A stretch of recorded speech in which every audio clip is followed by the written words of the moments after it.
Hey, How you doing? good. How are you? Let's just jump in. Last time we talked about Marianne Eccles, our third great grandma. I actually really appreciated that at the end you were like, I don't think I really even want to learn about Richard Robinson.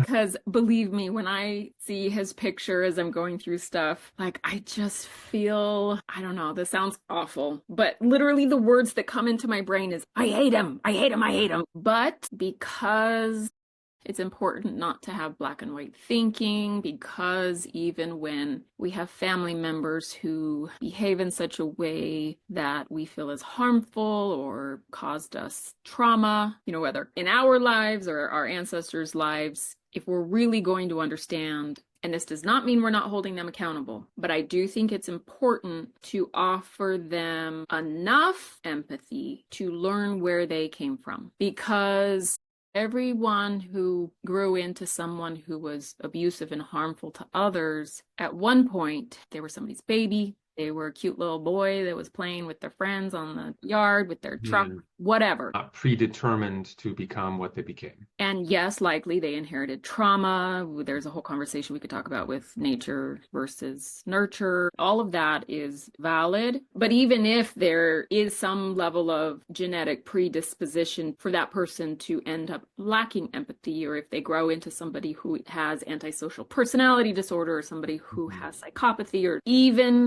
those people within our family heritage, which is true for everyone. Everyone has, lots of different personality types in their families. We can't just dismiss those people as all bad Yeah. and still understand what we inherited. So we do need to offer space for people that make us sad. And again, when I see this man's picture, I feel, but when I went looking for information about him, it made me understand him better. And I Yeah. think that's valuable. Yeah. Even though there are people in my life and in our immediate family, as you and I have, say, private conversations that might be like, this is hard and this person really hurt us, as much as we want to call that person all bad when we're angry or whatever, they're not. That is something that's really important when we talk about generational trauma and when we talk about healing. And I'm not talking about not holding people accountable. I'm not talking about not setting boundaries so that we can protect ourselves. I'm not talking even about having a relationship with that person. It is okay for you to no contact, cut that person completely out of your life so that you can have emotional peace. That is okay. As long as in that decision for your own healing, you are still seeking to understand why that person is the way they are so that you are educated, so that you understand, so that you can pass better things on to, your children, nieces and nephews, whomever. It's just really important not to look at it in a black and white way. You can still Mm. have no contact. You can still set those boundaries. You can still Mhm. not have a relationship with that person because you can't trust that you're safe with them. But it is important that we are seeing that person as a complete person so that we can learn. Yeah, and I'm suddenly just reminded of a quote. This is from Rainer Maria Rilke, who's a famous German poet. Perhaps everything that frightens us is, in its deepest essence, something helpless that wants our love. And I don't know, maybe that's too optimistic, but seeing damaging people as purely monsters is not a good way to approach understanding humans. It isn't, and it also is not a way to heal mankind. Ideally, as civilization progresses, we are able to offer the next generation something better. And if we ever hope to eradicate a personality disorder like narcissism, yes, there's some hereditary stuff there, but also there is some childhood trauma that occurs very early that threatens that person's sense of, again, not an expert, but sense of safety, like emotional safety. Somewhere in there, that person stops believing that they have inherent value. They have to constantly prove it. They develop a big ego, and a lot of life becomes performative at that point. They Mm. are wonderful to people when that serves them, but if it doesn't, they will do Mhm. whatever they need to protect themselves. It Mm. becomes at times very scary. Narcissism, there's a spectrum.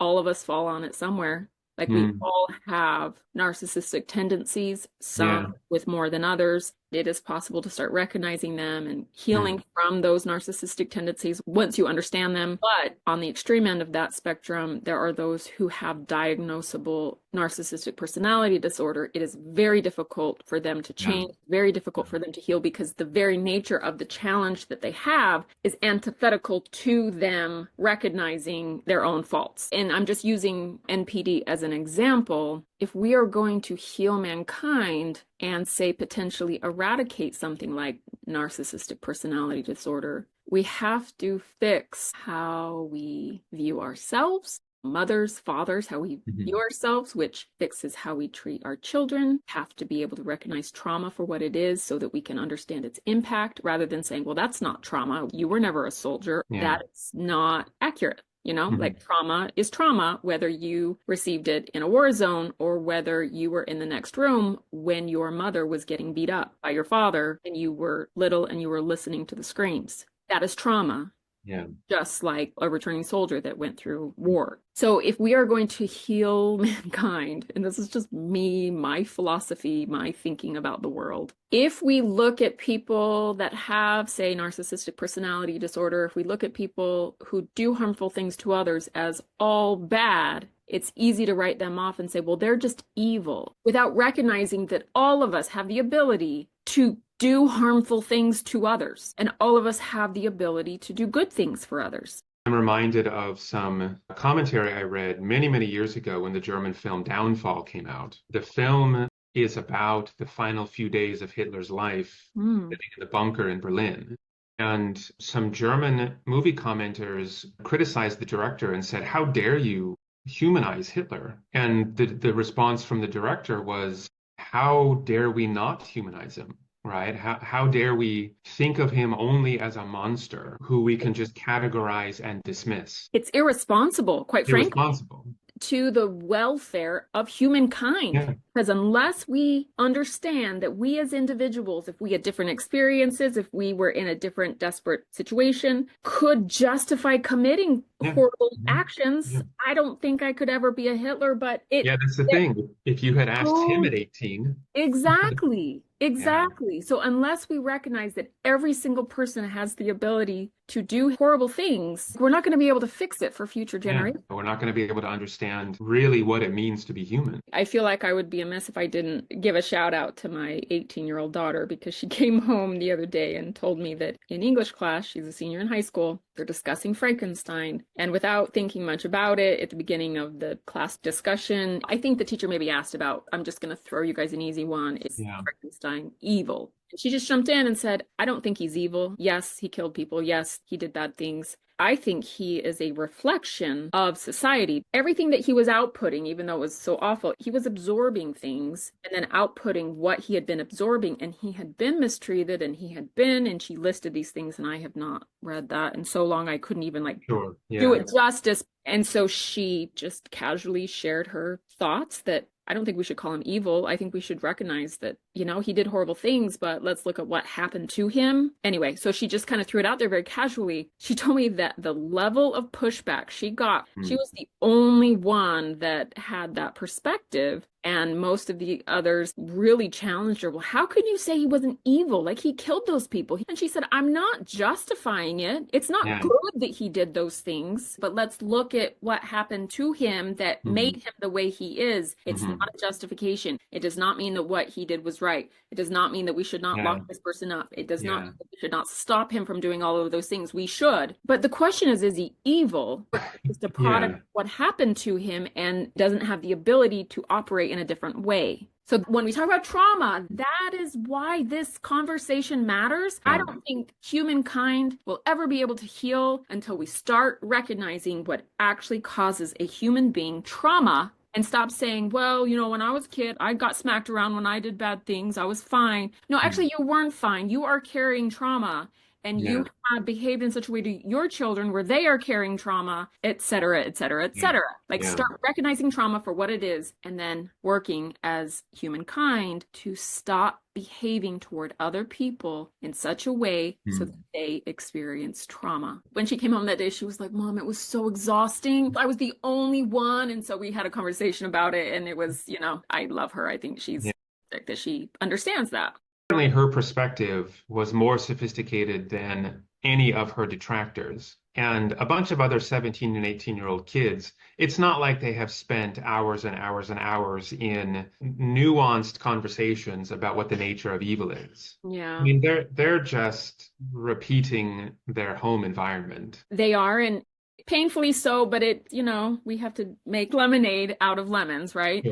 She's also a product of her home. That's a lot of me trying to heal, trying to change, having open Yeah, conversations about these things, her yeah, being able to communicate to me ways in which I didn't show up for her as a mother in the way that yeah. she needed me to, and us being able to dig in and sit down and Mhm. have those meaningful conversations where I can acknowledge the ways in which I didn't show up for her as a mother Yeah. in the way she needed. Because as a family, we've been on a healing journey for Mhm. years, right? She has been able to have some of those deeper conversations, and she's awesome. She Mhm. willingly wants therapy, and she wants to be healthy. She wants, all Yeah, those things. yeah. So she is also a product of her home environment, which means she's been through some hard Sure. things, and it has created, she's amazing. And so in some ways I'm happy for those kids that maybe they've had less Mhm. hard things. However, those of us who understand this because we've been through such difficult things, especially with those dynamics of, Mhm. personalities within families and what is harmful, what is not harmful.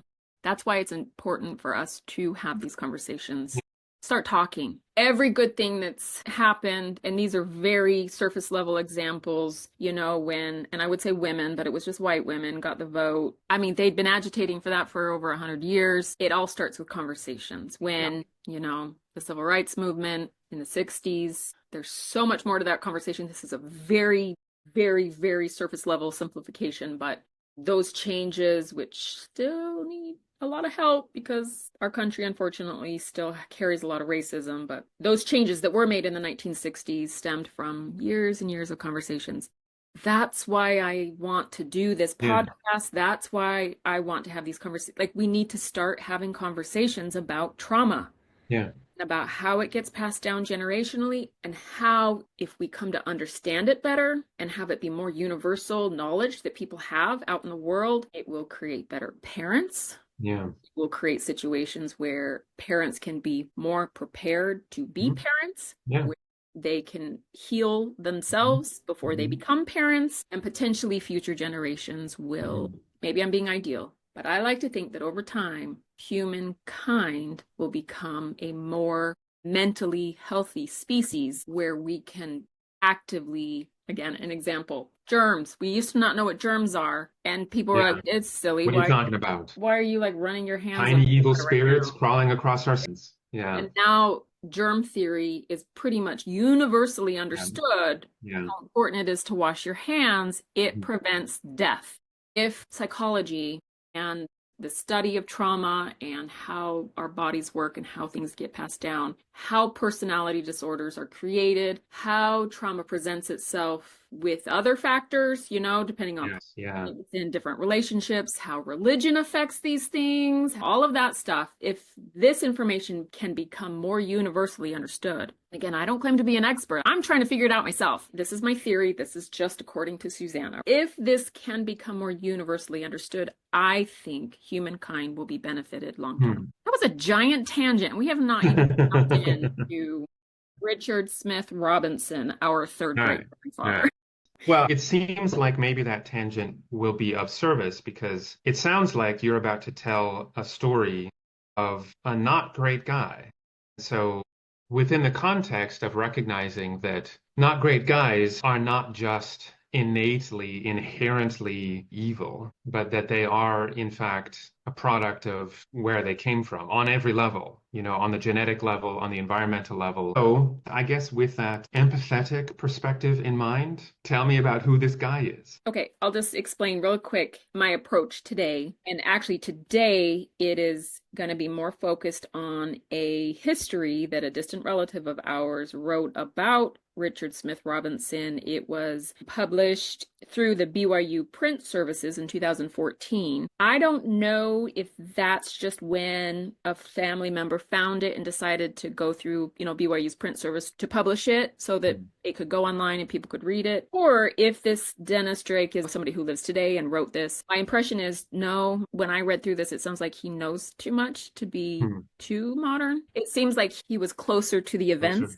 but I'm happy to stand corrected. My view so far of Richard Smith Robinson is very much through the lens of my mother's heart feeling protective of Mary Ann Yeah. Eccles. That this man who was already married her as a plural wife when she was 15. She had just lost her father the year before, and he was her boss, Yeah. you know, Yeah. and later in life, in her 50s, he committed her to an insane asylum. Yeah. So yeah, when I see his picture, that's what I think of. I Hmm. look at him and I see a predatory man who said Hmm. that she was homicidal, violent, epileptic, and our conclusion, of course we don't know, but we felt as we reviewed the admittance document, it felt like he was writing down whatever he needed to. The information didn't feel consistent. It wasn't consistent with what other people had said about her. So that's what I see when I look at him, and I do feel negative feelings toward him. Like I feel angry toward him Yeah. when I see his picture. So this Dennis Drake is his name. He wrote this. I read part of it to my 18-year-old. She loved his writing, the way that he worded things. She was like, wow. So, really quick, because like last time, we want to start with parents because that helps us to understand people. I want to share a picture of his father. So, this is his father as a young man. At that generation, he was born in England, right? Yes, in 1807. But his son was born in the US. No, No, okay. So also. Richard was also born in England. Yes, but he Okay. was a child Hmm. when his parents emigrated to the United States. And so I'm going to go into this. This part is actually really fascinating. I was able to go through last time, and this is a quick tangent. We talked about the Eccles, where they came from in England. They were factory workers and just general information about the British mission. I went back and I kind of tracked, and I don't have it all compiled yet, but I was able to identify we have 12 families who were in England and were converted to Mormonism in England between 1837 and 1880. There's several decades there where we had various families joining Mormonism and coming to America. Thomas Eccles, which we talked about last time, he and his family were one. And then this Edward Robinson, he and his family were another. They did not know each other. They lived in different parts of England, but it just so happened that his son ended up marrying Thomas Eccles' daughter. But anyway, so this is another one of those British convert families. So I'm going to jump in and I'm going to read some of what this man says. So this is all about his son. Edward Robinson is the father. The son's name again? Richard. Richard. So Richard Robinson is Yep. his son living in Utah in the 1860s. Yeah. And I'm going to get to a little bit more detail about Richard in Utah. When Okay. we were talking about Mary Ann Eccles, I really only talked about him to the extent of she married him Yeah. and then he put her away in the Right. institution. I mean, he was in southern Utah during the Mountain Meadows Massacre Hmm. also. Last week, I had more information about that. Because of time, I decided to just pull that back and focus on telling the rest of Mary Sure. Ann's story. We're going to get to that. Okay. We're back in England. This is what this nice man says. Dennis. The year 1830 was a pivotal year, a watershed year, a year of enormous change and progress. At Liverpool, England, on 27 January 1830, Edward Robinson married Mary Smith. So these are sketches. Clearly, this is not a photograph. I think this is the only image we have of her. That's the only one I have Hmm. seen on any of the Hmm. genealogical sites. But we learn something right away about these two. I mean, look at what they're wearing. These aren't factory workers. Like, immediately, it's like, oh, there's a story here. Like, They seem, less desperate. yeah, they seem middle class-ish as Yeah. much as that existed at the time. Right. So, Yeah. as a young man, Edward, and this would have been considered a very fortunate thing that happened to him Hmm. in that he gained employment working for one of the wealthiest people in England. I mean, he was a servant. Those listening, I want you to think Downton Abbey, but almost 100 years earlier. And this is what we know about the man. And I'm talking about the aristocrat now. When he died, one of the London papers said he was the wealthiest man who ever died. And that is just, I mean, it's a funny way to say it, but at his death, he was wealthier than anybody else we know. Of course, we don't know if that's true, but that's what this London newspaper said. It was believable enough that the Yes, London newspaper could print it without expecting too much pushback. exactly. So Edward Robinson worked for him. So this is what should we call Dennis? We're going to call him Cousin Dennis, okay? Okay. This is what Cousin Dennis says about this. The manor, believed to be Worsley Old Hall in Manchester, belonged to George Granville Levison Gower, 1st Duke of Sutherland and Marquis of Stafford. He was a man of considerable influence and the richest man in all of Europe. The Worsley Manor was a bustling place with dignitaries coming and going for business purposes as well as social events. In addition to Worsley Old Hall, the family owned several other large estates, including Dunrobin Castle in the Highland area of Scotland, Trentham Hall at Staffordshire, Cliveden House at Buckinghamshire, and Stafford House, then the costliest private home in all of London. This kind of blew my mind. Upon her arrival at Stafford House, Queen Victoria is said to have told the Duchess of Sutherland, "I have come from my house to your palace," right? So living at the manor with his wife and children during this period was George Granville's son and heir apparent George Sutherland Levison Gower, 2nd Duke of Sutherland. On his father's death in 1833, he inherited the Marquis of Stafford title. His lordship had previously been a member of Parliament, but due to partial deafness and having inherited vast wealth, he abandoned politics and utilized his fortune to improve lavish homes and gardens. Doing good for the world. Yeah. The younger George was married to Lady Harriet Elizabeth Georgiana Howard. They would eventually have 11 children, but only the first 5 were present at the manor during the period of 1828 to 1830 when Edward worked there. And then it says this, Edward's time spent at the manor was an invaluable learning experience for a young man, and the training given him served him well throughout his life. He received encouragement to be courteous and mannered, genial and dutiful, neat and industrious, prompt and efficient. When serving as coachman, he dressed in immaculate uniforms, sporting polished brass buttons and shiny black boots. But when not engaged for social occasions, he enjoyed working outdoors with horses and hounds and carefully manicuring the manor's lawns and gardens. So he himself is not at all wealthy, but he lives in this world. And as a servant, he would have lived at the manor. Okay. Obviously, his room would not have been opulent. It would have been bare bones, but it was probably somewhere in the attic of the estate. There may have been like a separate building, but again, it's not all the same. But think Downton Abbey. For those listening, have you ever watched Downton Abbey? You might not at all know what I'm talking about. But for those listening, in the attic of this giant house is where all the servants' quarters were. It's like an old hotel. There was another bedroom, another bedroom, another bedroom, another, and they were just teeny tiny little rooms that had like a bed and a dresser and whatever. That's where he lived, but then he spent his days. So Marianne's father, Thomas, what he saw every day was like an impoverished shack. He saw the inside of the factory. What this man saw every day was palatial opulence. Yes. In my mind, I'm thinking of Jane Austen life. Absolutely. Aristocracy, big manor houses, just a phalanx of probably somewhat useless aristocrats, and a bunch of servants doing their bidding. Exactly. And, I keep saying Downton Abbey. You are much more accurate time-wise. This is Jane Austen era. Okay. Yeah. So family tradition tells us, and this is Cousin Dennis talking, that a young governess and tutor named Mary Smith taught the children of the manor. So this woman here with the hat and the curls, she's dressed very well.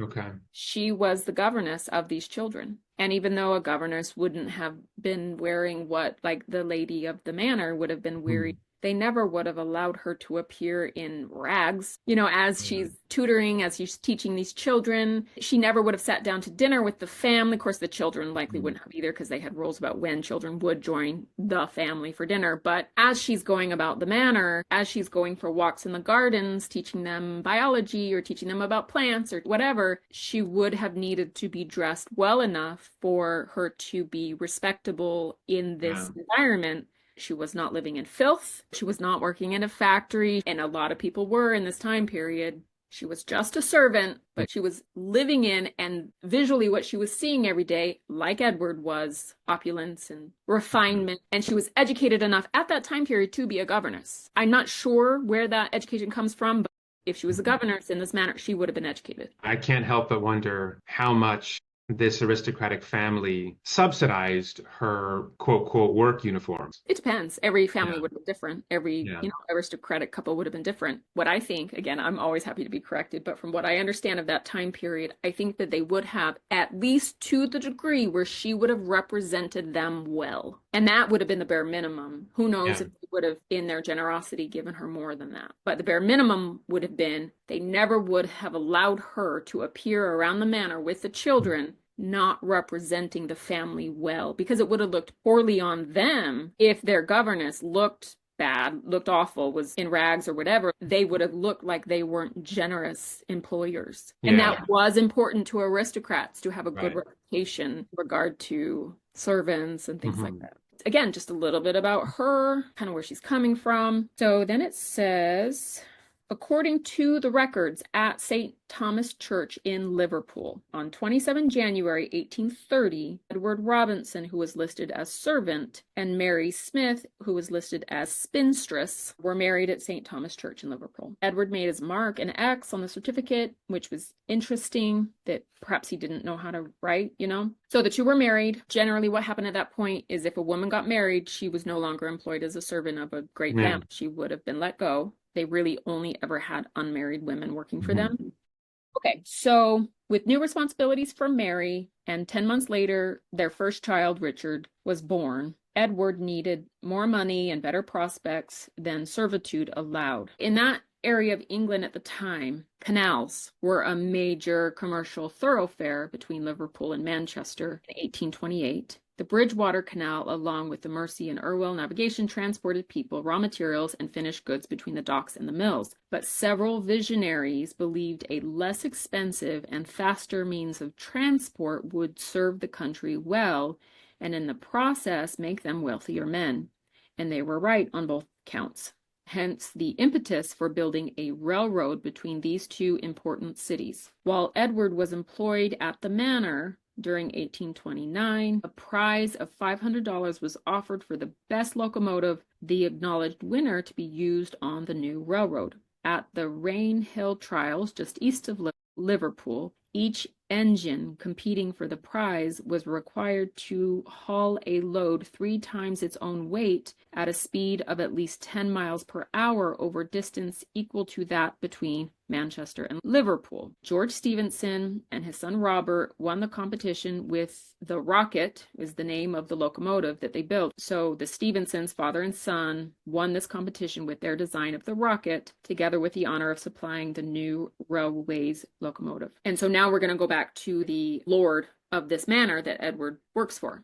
George Granville Levinson Gower, again, Edward's employer, was the largest stockholder in this new enterprise. And so that's just an interesting detail. And what Cousin Dennis is saying is that is a recorded fact that this aristocrat was the largest stockholder. Edward, his coachman, later worked for this railroad. We don't know how one was connected to the other, but it feels like too much of a coincidence that, Edward, he's married, he's looking for new opportunities. Perhaps he had a good relationship with the man he worked for, and a reference was made for him to go Okay. work for this new company. We don't know if that's how it happened, but it just feels like too much of a coincidence that the biggest stockholder was this man's employer, and he gets a once in a lifetime opportunity job working for this railroad. And I'm about to tell you about what he did for this railroad. Yeah, that does seem quite believable. He's worked for the aristocrat for a number of years, but now he's gotten married and he realizes he has higher expenses, needs Yep. more economic opportunities, so goes to his employer Mm-hmm. and maybe sheepishly says, "I'm sorry, sir, I can't work for you anymore. I need more than what I'm currently getting." And so the Lord offers him something, offers him advice or a tip Or a reference. Back or in that day, references were everything for somebody to get a job. In this Mhm. time period, a reference A personal reference for someone Hmm. was everything. If he Yeah. had a reference from this man who was the wealthiest man in England, it's Hmm. enormous. Okay, so we're going to talk about the Gladstones really fast. It's an important connection to make. The Gladstones, father and son, were amongst the directors of this new railroad company. And again, Lord Levison Gower was the number one financial investor in this company. They were very well acquainted. The Gladstones, one of them ended up being Prime Minister of England. And this is what Cousin Dennis says. It appears Edward earned an abiding trust and respect from his employer, and this combined with possible connections to the Gladstones or others helped earn him a position with the new railroad based in Liverpool. Edward's biographical sketch states he, quote, helped build the first railroad and was on the first train from Manchester to Liverpool in Hmm. 1830. But then it says, okay, so actually, real quick, let me jump to the end of Edward's life because it's going to explain what happens right here. This is a statue of Edward Robinson at a park in American Fork, Utah. Okay. The park is the Robinson Park, is built on land that the Robinson family owned. That was, I don't know if they deeded it to the city later or whatever, but to honor the man who had originally owned that plot of land, obviously post the colonization and kicking out of Native Americans, they named the land after Edward Robinson, and they wanted to make sure to honor him for what he was famous for. So let me read the plaque. So this entire park property was first owned by Edward Robinson. In England, Edward had been the first conductor of the famous steam locomotive known as the Rocket. So random. Our ancestor was the first train conductor ever. Sure. I had no idea. Me neither. I'm like, how Yeah. fun is that? It came as a consequence of this contest between these people who were trying to find faster, more economical ways to ship products. They had this competition. People sent in their designs. A certain family, they won, and they built this locomotive called the Rocket. It was brand new technology. However, that connection was made, it was a little bit of a fluke. There were some problems that arose. There were some accidents that had happened. And ultimately, whatever his status was in that company, the connection that his previous boss had been able to make to his new boss, he was trusted to, and this would have been a scary thing. Sure. Who knows if it would have worked, right? Yeah.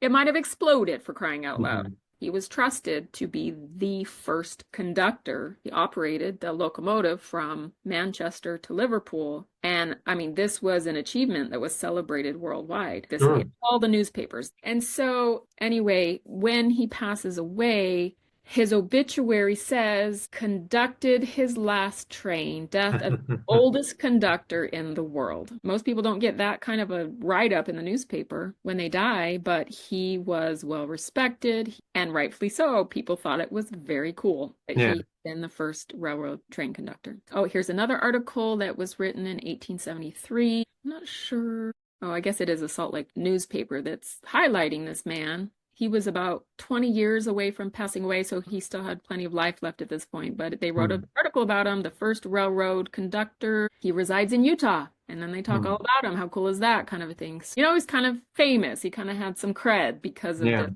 really cool thing that he done. Oh, of course, the next question is, how in the world did this man end up in Utah? Like, why in Yeah. the world, right? So let's move on to that part. So during this time, Edward Robinson and Mary Smith, their first child is Richard Smith Robinson, and that is our third great grandfather. So Edward and Mary, fourth great grandparents. Richard is our third great grandfather. The period of Edward's railway employment lasted from 1830 to 1842. So a good long 12 years he worked for this company. It appears that that time period was, for the most part, to be a happy, busy, and productive time for the Robinson family. When the third child, Elizabeth, was born in 1834, the family resided at Grindle Street, close to the railway terminus.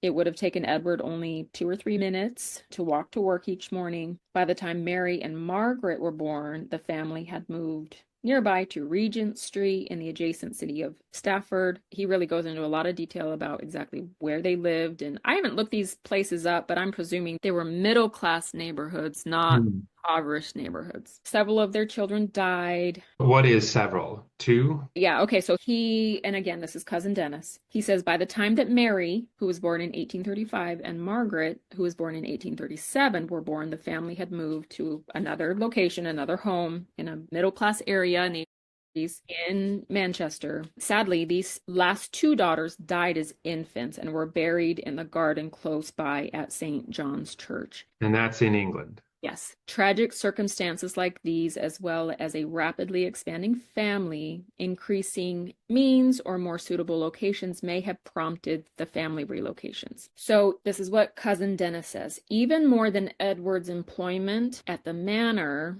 and then later the railroad, another life-altering decision was yet to be made, which radically changed the Robinson family. In 1837, first missionaries from the Church of Jesus Christ of Latter-day Saints came from America and began their work at Preston, England, some 30 miles north of Liverpool. In less than 10 months, by April of 1838, the Robinson family had joined the Mormon Church. So this is very early on in the Mormons' presence in England. So church apostles arrived in England, and it was at Manchester. And again, Edward, because of his employment, would travel between Manchester and Liverpool on the train. So he's very much in the area where Brigham Young was preaching.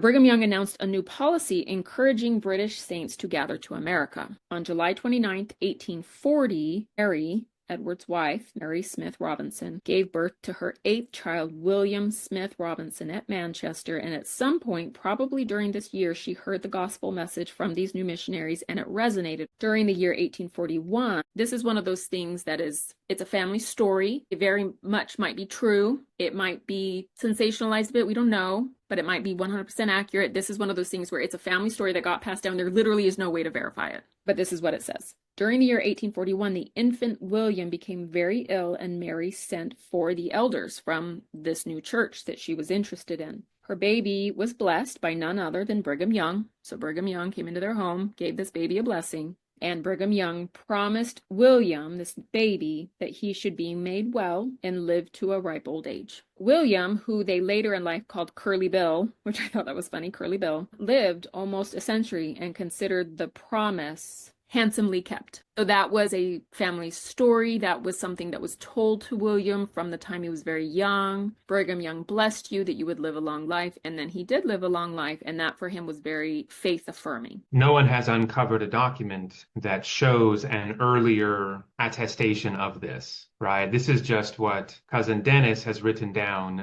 at some much later point. Yes, but what do you mean by a document? Like somebody's journal saying baby William was blessed and this is what. Yeah. Nothing that's contemporary to the time. I actually think there is. Okay. One of the footnotes says that Curly Bill, when he was older, said that his mother joined the church after he was blessed by Brigham. And certainly Mary was baptized sometime prior to receiving another blessing that was recorded in church records. It was a patriarchal blessing that she received in October of 1841. She would have joined the church prior to that. Curly Bill said that he was told that his mother joined after he received that blessing. So they're kind of just going through like, we're not quite sure, but this is what all the people are saying in their records. Okay. There's some inconsistency of people's memories. People's memories. Totally normal. Yes, totally normal. But this story is, it sounds like, still kind of a universal truth that the family. Everybody believed it. Everybody believed it. So he was a baby. The older siblings, like Richard, might have been in the room, like he might have witnessed it. So I mean, it's something that got passed down in the memories of a lot of people, and then became this very faith-affirming story about how Brigham Young had blessed him. He got better. He did not die. She had had other babies die. William did not.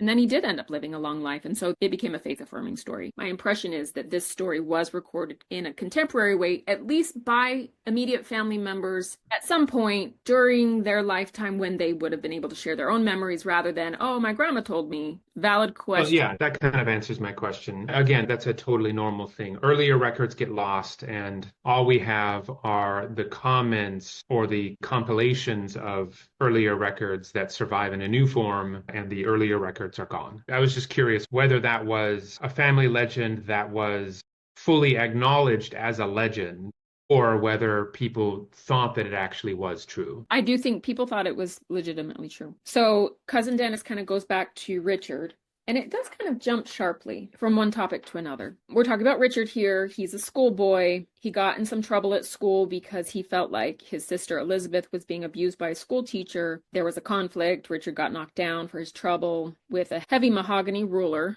And this incident and the fact that the family shortly afterward traveled to America, that his formal education really ended in England. He did not attend school again, although his subsequent literacy shows he must have been well schooled by his mother, Mary Smith Robinson. So how old was Richard when they left England? This is what it says. With the addition of a new baby sister born in March of 1842, Richard, at age 11, was now the eldest of 6 living children who accompanied his parents, Edward and Mary, across the Atlantic aboard the ship Henry. The ship sailed from Liverpool that September of 1842 and arrived in New Orleans on November 10th. Their voyage was about 6 weeks. The family soon boarded the paddle wheeler Gulnare and started up the Mississippi River toward Nauvoo. Wow. So they did not just sail directly across the Atlantic. They sailed south around Florida up the Mississippi. And this is a time period where these are not perpetual emigration fund travelers. This is long before that was ever created. Joseph Smith is alive. He's thriving. 1842 is peak Nauvoo.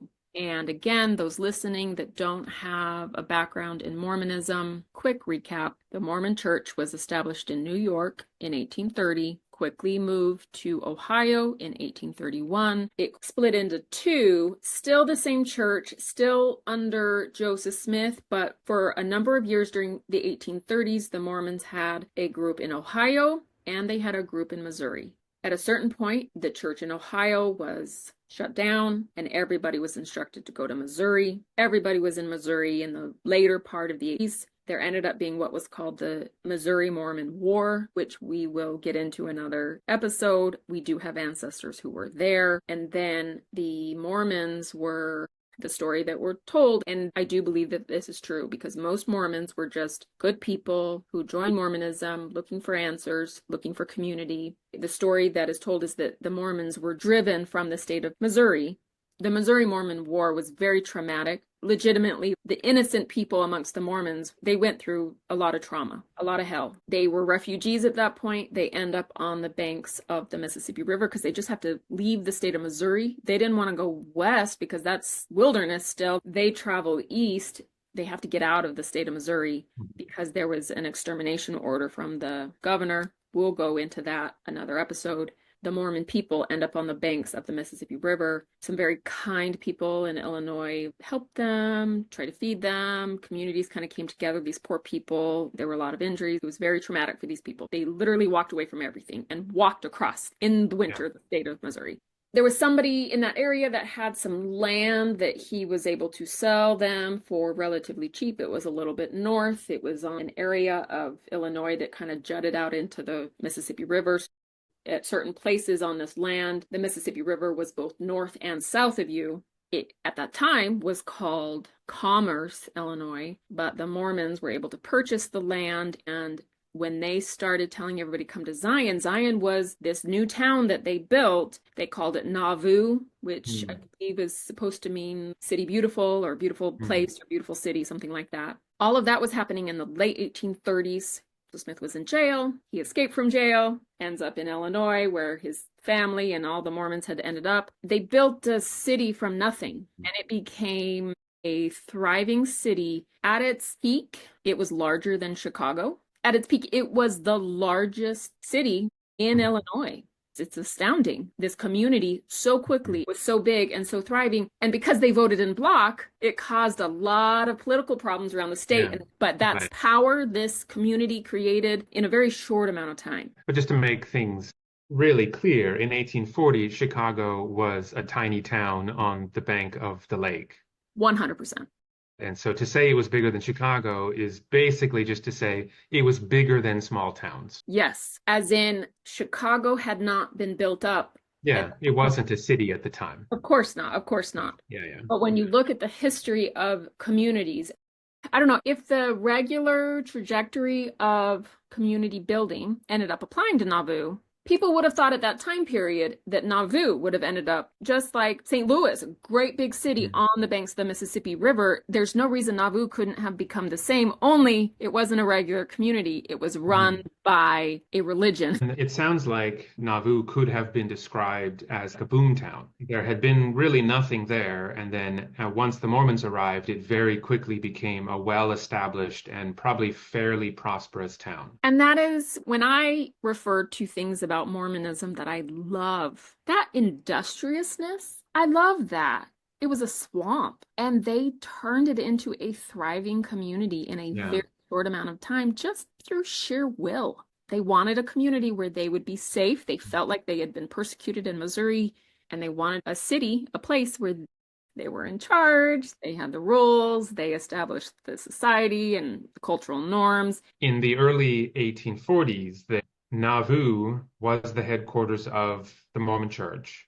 After the Missouri Mormon War, were the Mormons really under the gun at that point, as they had been just 2 years earlier? Or was it like a relatively safe time? Would say, and again, there are people who are much better experts on Nauvoo than me. We grew up going to Nauvoo. We would visit Yeah. as children because we grew up in the Midwest and we would drive up there. 2 or 3 times, I remember. And then even when I was an older teenager, I mean, I've been much more than you, obviously, even Hmm. as an adult, I've been Hmm. back several times. So I feel like I know a lot, but I'm not an expert. Yeah. But to answer Yeah. your question, from what I understand, it became a relatively peaceful time for the regular. Hmm. Now, Joseph Yeah. Smith had escaped from jail in Missouri.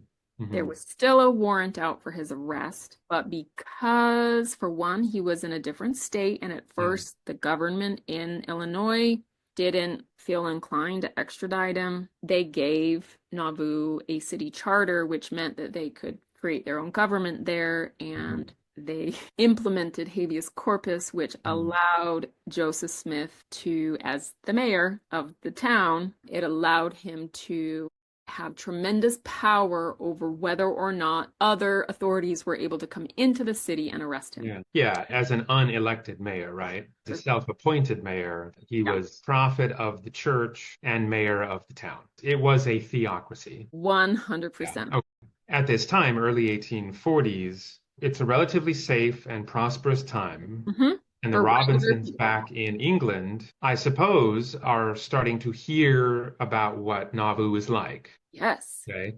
Come to Zion. Yeah, so but what I'm curious about though is, if the Robinsons are a fairly comfortable family, a middle class family living in England, Mhm. they're not impoverished, they're not factory workers, their kids are not working in fields or working on big machines. They have a good life in Yes, England. they do. Okay, so it would require a pretty convincing story. It's not like they were other European colonists who really were escaping something. So the Robinsons they did not have an impetus to escape. No. Okay, so what convinced them to leave and go to what I'm sure most people understood as the American wilderness? Yeah, I mean, it was Nauvoo, Illinois in the 1840s. It very much would have been considered a frontier community. Right, which would mean there were still tons of Native Americans around in groups, in Absolutely. nations. So I'm sure plenty of those stories would have gone back as well. All kinds of stories about the dangers of the quote, quote, savage,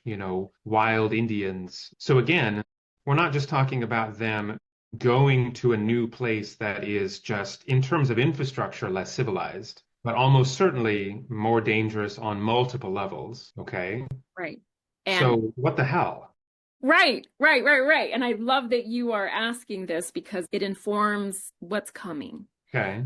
Now, I'm going to give you an initial answer, and I think we're going to get a little bit more information now. My impression as I've read about Mary, Richard's mother, Mary, she leaned into magical thinking a bit Hmm. more than, say, maybe her husband would have. But they meet these missionaries from America, and Edward became friends with them. He was friends with Brigham Young, with John Taylor, with Heber C. Kimball. These men were, for the most part, they were well spoken. They believed what they were preaching. Edward became friends with them. Then, when Brigham Young starts telling everybody over there in England that, our prophet has advised us, come to Zion, come help build Zion. And we'll read a little bit more, but from what I remember, Mary was very much like, Edward, we need to go. They're calling us to Zion. We know, or we can easily suspect that she was a real believer. She was on board for spiritual reasons, for religious reasons. Yes, and Okay. my impression is that experience with her son William. I mean, think about her as a woman. She's a mom. So many of her babies have died. And Yeah. previous to this little sick William, her previous two babies died. And so here she is, and her experiences inform her in such a way so that not only is it not hard to imagine, but it's very easy to assume that this baby also is going to die. Yeah. And Brigham Young comes into your home and gives this child a blessing, Yeah. and he gets better. You saved my baby's life. She is a true believer. Yeah. Do we have any sense of what Edward's beliefs were at the time? Yeah, I'm Now, just curious how it might inform Richard later. we are getting into the part that Brian Buchanan is helping me research. We are on Okay. the brink of this So at some point, they make the decision to leave their comfortable safe, life, comfortable middle class life, near Liverpool. which is so rare in the Yeah. 1830s for regular Yeah. people to, Right. they weren't born into privilege, they weren't born Yeah. into money, Yeah. but he has managed through his luck and his Right. And connection.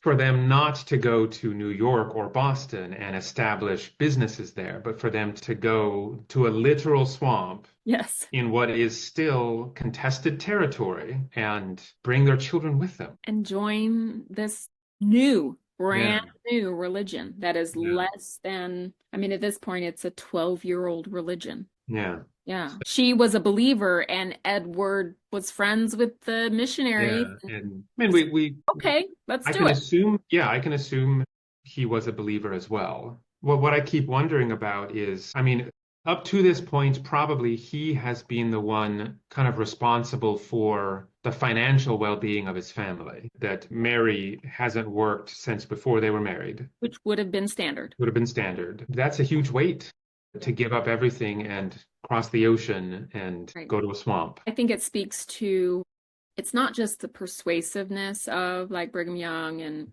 it speaks to human psychology, our need for hope in another world, for her to see those babies again, potentially their desire for certainty, for guarantees regarding an afterlife. After thinking about it for a few more seconds, it really makes me wonder whether the majority of their impetus was Mary. Because consider also that Edward was leaving behind all of his professional network, a network that included literal rich lords, The wealthiest man. the wealthiest people in the nation. So for him to walk away from that, I know. that's huge. So, like, as you were even earlier when you were asking me, part of me, I want to find you answers, but part of me is like, I don't know. I don't Yeah. get it. I Yeah. do get it. I also, when I look at it through that perspective, I'm like, that was crazy. Yeah. Why would Yeah. they walk away from a comfortable life where Mhm. he has a really good job?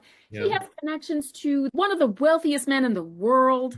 He works for a man who is the future prime minister of the Yeah. country. A little bit blows my mind. So the power of that sense of conversion, sense of we need to go to Zion. There would have been that millennialism, come and be with the saints, and you're not going to be safe here. There was that. Well, and I think historically, the mid to late 1800s, with the rise of the spiritualism movement that just took over Europe and the eastern coast of the US, I think we don't appreciate just how pervasive that was and how people really, really got caught up in this very kind of ancient style belief that everything is imbued with spirits everywhere. And I understand that maybe it was a counter reaction to the growing influence of science, to the burgeoning industrial age where problems were being solved with very reliable mechanistic solutions. And like what you mentioned earlier, we've got the beginnings of understanding where illness comes from, all of that kind of stuff. It was a sort of counter-scientific perspective that a lot of people had. Maybe their family just got caught up in this wave of belief. And so he, and of course she as well, were willing to give up their very well-established social group in England and come to a social network that probably consisted of 3 people. once Right. they arrived in Nauvoo. Now, the three people were, next to Joseph Smith, the most influential people in all of Yeah. Mormonism. I don't know if Yeah. they knew that. Even if Brigham Young and his cohort had said, literally, we are the most important people in this church, three guys talking about a situation that exists, what, 3,000 miles away? It's still a massive leap of faith. So, Massive.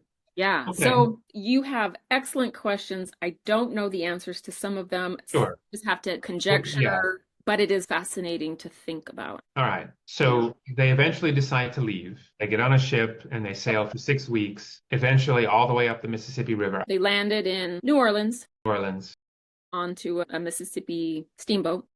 So up the Mississippi, eventually arrive in Nauvoo. A little more detail here about that journey. They've left New Orleans. They're traveling north. They are not experiencing warm weather. Upon reaching the mouth of the Ohio River, the boat encountered ice and then suffered a further delay when it ran aground about 200 miles south of St. Louis. Nearing the confluence of the Missouri River in mid-December, they found the passage upriver on the Mississippi too frozen to continue, and the immigrants were forced to find lodging for the winter at St. Louis. So they got that Mm. far, and then they had to go Mm. back and find a place to stay in St. Louis Yeah. for the rest of the winter because it was frozen. Well, and we've seen the Mississippi River in the dead of Midwest winter, and it is desolate and bitter. And Not they were seeing it at a time when maybe St. Louis and a couple of other towns would have existed. So they're seeing literal, if not untouched, barely touched wilderness in the middle of the winter. It's interesting to think about what their thoughts would have been. Yeah. Having come from a country where any river that you travel along, you can't go 5 miles without encountering another village. And now they're going up miles and miles and miles of undeveloped Mississippi River, and they might see a little town Once in a every while. every 100 miles. Like you said, we say St. Louis like it's this big city like we know today. It would have been a town. A collection of shacks. Yeah, yeah. Like river town, kind of rough. Yeah. So what those lodgings look like, I'm not sure. There's someone here called Alfred Corden, and he recorded something about Edward Robinson in his own journal. And this is what he Okay. said. Edward Robinson very kindly came over and offered me lodgings with him free if I chose to take it. I willingly accepted the invitation. We were strangers to each other when we came on shipboard, but I soon found he was a kind, open-hearted man, full of benevolence, always willing to show kindness to the suffering and distressed. He administered kindly to my family when they were sick. His wife was of a similar disposition. We lived with Mr. Robinson until the river opened. Wow. So, Yeah. that tells us who he Who was. he was. Yeah. I, Yeah. I just thought that was lovely, right? Yeah. Okay, so we're going to skip ahead, and now we're to the chapter that Cousin Dennis has entitled Nauvoo, Time of Promise, Place of Pain. Okay. So this is what Cousin Dennis writes. As soon as river ice broke up in the spring of 1843, the group left their temporary quarters at St. Louis and boarded the Maid of Iowa to Nauvoo, where one journal account reveals they were welcomed by hundreds at the dock on the Mississippi River. Now, from what I understand, that kind of became standard. At this point, this would have been the spring of 1843. The Saints living in Nauvoo, having people join Mormonism and come to Nauvoo was a thing. It was celebrated. It reaffirmed the truth of their religion. So when these new converts would come, they were very welcomed, very joyful. So they didn't know anyone, but it says they were welcomed by hundreds at the dock on the Mississippi River. And then this is what Cousin Dennis says. Here, the family commenced a busy year of progress and potential. Edward used his savings to purchase several acres, and then he built a fine two-story red brick home immediately east of Nauvoo. And then he says, expecting to spend the remainder of his life learning and contributing in the new Zion. Over that next year, I'm assuming he liquidated everything. He had cash, whatever that looked like. It had to have been something that would have been universal, traveling from England over to America. Whatever form those savings took, he brought everything with him to this new place, purchased several acres of land, which is a lot. Like we've Yeah. been to Nauvoo and most of the homes were on a little plot, which standard, with a yard and a garden and those things, but he had the money and this is kind of interesting to me and maybe he was told this and this was inviting to him, but they leave expensive England. He's doing well enough to have savings. They travel to America. He buys several acres of land. He started as a servant of a landowner. Right.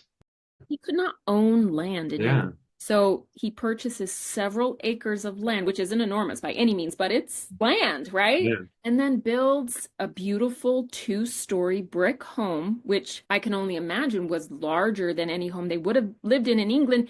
I mean, they were solidly middle class, but when it comes to housing, they didn't have the kind of money to be building themselves homes in Sure. England. They would have been living in the kind of homes that other people would. They just would have been nicer than, say, the more impoverished people. But he built his family a two-story red brick home on his Yeah. own land. Maybe he was told that that was a possibility. Maybe he knew that. Maybe that was like, Hmm. at this point, it's the 1830s. British citizens had been going to America for over 200 years at this Yeah. point. He would have heard all those stories about British people going there and they can afford more, they can have their own land. He would have Mhm. heard all those stories. So maybe that was partly like, well, maybe I could build my family a home Yeah. and establish the Robinson family instead of Uh-huh. this fancy guy that used to work. That we're the Robinson family. And It makes me think that if you live and work for a decade for a Lord, you can't help but notice how much freedom that Lord has because of his wealth and status. Envy, certainly, even among a person who might not naturally be an envious person, the compulsion to envy when you're in that situation would be pretty high. So maybe that was an opportunity where he was like, I can have a little bit of that freedom that the wealthy have by going and making myself a landowner. I'm imagining a conversation that I don't know happened, but I'm going to Mhm. throw it out there anyway. Brigham Young professionally was a carpenter. Did they have conversations? Did he Hmm. say, I build homes? Yeah. Are homes in New England that are historic homes that have been preserved, like on the historic registry, that have original staircases built by Brigham Young. And when Hmm. you look at the plans of the home, it lists Brigham Young, as in like just one of Yeah. those local Yeah. workers that worked on this house. No reference to the fact that he ended up becoming an autocrat in Utah, Yeah. right? He's just a young man. Carpenter. Yeah. I don't know if that conversation happened, but it's not hard to imagine it. And even say John Taylor, who was really the best educated of all of those early prophets, very well spoken, very refined. They are friends with John Taylor. He could have reassured them, we have education, your children, Mhm. and I'm just imagining all these different Yeah. conversations. There would have been a lot of reassurance there that, oh, it's a Sure. community, wonderful people. We have everything that you could possibly need. Yeah. It's not difficult to also look at it from a lying for the Lord perspective. Once the prophet says, get people to come here, You're going to make it sound as best you're as going you to make possibly. it sound as good as you can. And it might not have been anything dishonest. Maybe it was one of those things where they shared all the good and none of the bad. Exactly. That it would have been embellished. You speak as well of it while omitting the hardships. Exactly. So at this point, They're established, they have land, they have a home. wonderful, right? Yeah. Lovely. Richard at this point is a young man, I like 12, 13, like he's an emerging teenager. So this is what it says next. So a temple was already under construction. The family believed Nauvoo was a place they could work, prepare, live out their lives, and await the second coming. Yeah, yeah, they were apocalypticists. They Yeah. believed the end of the world was coming soon. And that Yeah. Nauvoo was a place where they could live comfortably and protect their family. They waited for Jesus to come again. And that might answer my earlier question. Why was Edward willing to go? Well, because he thought that heaven would be upon the earth not only within his lifetime, probably within the next decade. He was making extreme choices in order to save his family. Yeah. Ugh, Right? ugh. Okay. So this is what cousin Dennis says next. This was a happy time for the Robinson family. At Nauvoo, 13-year-old Richard spent one idyllic summer along the banks of the Mississippi. He was 5 years older. This is a fun comment that cousin Hmm. Dennis says. He was 5 years older than Samuel Clemens, Mark Twain, who lived 60 miles downriver at Hmm. Hannibal, Missouri, and it would be 30 plus years before the world met Tom Sawyer and Huck Finn. But boyhood doesn't last, and it was only a short time before Richard's youth was permanently snatched away. So just his writing, Cousin Dennis, this is an Yeah. example. There's other parts where I was reading to my 18-year-old daughter. There are portions of this history where Dennis paints a picture with his words, and it's lovely. So He's a good storyteller. yeah, he's just referring to Mark Twain. Richard was 5 years older than him, and it would have been many more years before he would create these characters of Tom Sawyer and Huck Finn. But here's Richard living on the banks of the Mississippi River, just like Samuel Clemens did when he was a boy, based those characters on that experience of living right on the river. It's easy to imagine, 13 years old, kind of what his Mhm. experiences might have been, right? Yeah. So this is what it says next. Threats of violence hung heavy in the Nauvoo air, and talk of a Mormon exodus began to erupt everywhere. Foreboding, dread, and uncertainty were faced daily. Amid the normal freedoms and independence of youth, it would be crucial for a young man like Richard to confide in friends or family and gradually find his way to maturity, to feel and face the tensions of that time. But Richard had little freedom and no time. And so we're going to get into the turmoil that erupts in Nauvoo. Those listening that are familiar with Mormon history know what's coming, but those that don't, and I'll just jump to a punchline. It's not a surprise or a spoiler of any kind because this is history, but Joseph Smith, a leader of the Mormon people, let me backtrack. This is the summer of 1843 that he had this idyllic summer. The summer of 1844, Joseph Smith was murdered. And so much turmoil happens. And within less than 2 years, the entire town is trying to leave. Of course, the Robinsons have no idea this is coming. They Yeah. genuinely believe as they're building this beautiful two-story house that this is where they're going to live They really believe this is where they're going to spend the rest of their lives. the rest of their lives. But, you know, when we talk about that idyllic summer for Richard in the summer of 1843, it's not as though there weren't things percolating throughout the city. There were, but he would have been fairly Yeah, as a preteen or an early teen, he wouldn't have awareness of most of that stuff. And so it's not like the murder of Joseph Smith came out of nowhere. There were a lot of events leading up Yeah. to that happening. Yeah, and anyone who wants to know about that, there are 1,000 other sources out there to learn about the final days of Joseph Smith's life. I will recommend two books. One of them I have here, The Kingdom of Nauvoo, The Rise and Fall of a Religious Empire on the American Frontier by Benjamin Park. The title really says it all. It's excellent. It contains all the detail you need if you want to understand how Joseph Smith ended up being murdered. Another book that I read that I haven't heard people talk about, but I ended up really appreciating it. It gave some detail that I hadn't heard very many other places, but it's called American Crucifixion. I don't remember the author's name, but it's about Nauvoo and what led to Joseph Smith being killed. But definitely I recommend Kingdom of Nauvoo and several other books where you can learn more about why exactly it was that Joseph Smith ended up being murdered. But it didn't come out of nowhere. By the time the summer of 1844 happened and Joseph Smith is killed and there is so much unrest in the city, it wasn't unexpected. So when Cousin Dennis is describing Richard and he has 13 years old, he has this idyllic summer on the banks of the Mississippi River. They literally were on the brink of events started to occur where not even a 13-year-old boy could avoid knowing that something was going wrong. So this is what it says. For the Robinsons, Nauvoo was a city of both beautiful promise and profound calamity. It was the Zion of their hopes, where they anticipated an imminent second coming of Christ, and it became a lifelong, sad reminder of family loss and sacrifice. The Robinsons' sturdy new red brick home and any struggles undergone to obtain it must at first have seemed well worth the costs. But storms of change grew dark and ominous. The much anticipated peace and prosperity when they sailed from England soon deteriorated into turbulence and tragedy. And on June 27th, 1844, shortly after 5 p.m., the prophet Joseph and his brother Hiram were killed at Carthage by an angry mob. So this is when we get into the events that Dennis is referring to and the events that I am asking Brian Buchanan to help me research. So Joseph Smith has died in June of 1844. So it says 2 months later, on the 1st of September, one day shy of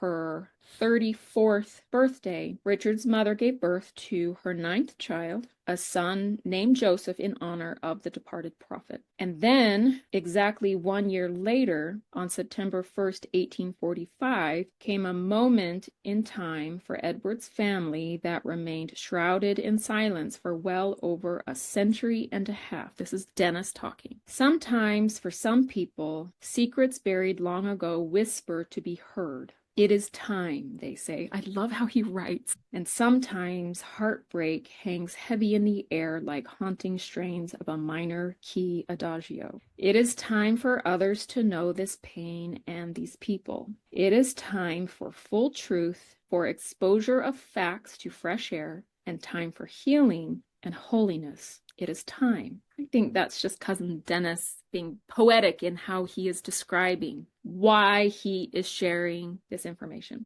And then he says, it is rare when a single event dictates accomplishment or failure for an entire life, but neither does any crucial incident lack ripples of consequence. So I jerk this fragile skeleton out of a dark closet into the forgiving light that time affords us. There at Nauvoo, the beautiful, in the city of Joseph, along the winding river known as the Father of Waters, where a temple rose upon the hill and the mobs closed in, Mary Smith Robinson took her own life. Wow. Wow. So that paints a much clearer picture of her relationship with Mormonism. Now, obviously, we can't know all of the reasons, but within a year, inside of a year of the prophet's death, A year and 2 months later. in 2 months, she takes her life. They're still in Nauvoo when she does it. Yep. Okay. How long after Smith's death do the Mormons leave Nauvoo? So let me continue with the story, and that question will be answered. We do have details. Remember, the Robinson family, they were friends with John Taylor. And when he went back to Nauvoo after his mission to England, one of his professions was that he was the editor and publisher of one of the Nauvoo newspapers called the Nauvoo Neighbor. So this is not just a rumor or a family story that got passed down and embellished. It is recorded in the newspaper Okay. at the time. Okay. This is what Cousin Dennis says, and then I will read you the clip from the newspaper. The family's friend and neighbor, John Taylor, among his many other activities, served as proprietor, editor, and publisher of the Nauvoo Neighbor, the community's weekly newspaper. That Wednesday, buried obscurely at the bottom of the second page, was a sparse and very stark announcement. It simply says, suicide. On Monday morning last, the 1st of September, 1845, Mary Robinson, wife of Edward Robinson of the east part of this city, was found with a razor in her hand and her throat cut, dead. An inquest returned a verdict, quote, that the deceased came to her death by her own hand in a state of mental aberration. So she had the strength of will, not just to slit her wrists, but to slit her own throat. Have we heard of other throat slitting incidences in Mormonism? Yeah, yeah.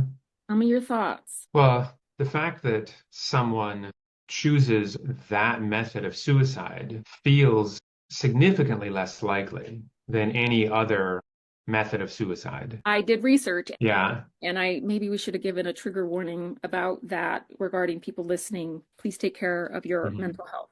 I researched women and suicide in the Victorian era. The three most prominent methods of suicide for women in that time period were jumping I would high, expect jumping from a high place would be top on the list.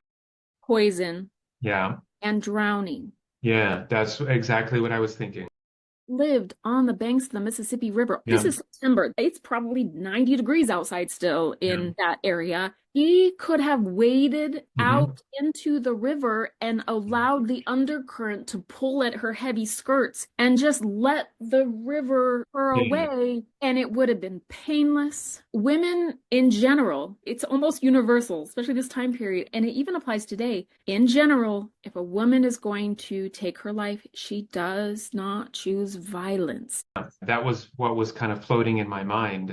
I mean, my mind is all over the place. I can't imagine the physical willpower to do that action, So you're but telling me that this woman slit her own slit her throat? own throat. It is hard to believe. So there's a little more information I'm going to share, and then I'm going to tell you about the email that I sent to Brian Buchanan. Okay.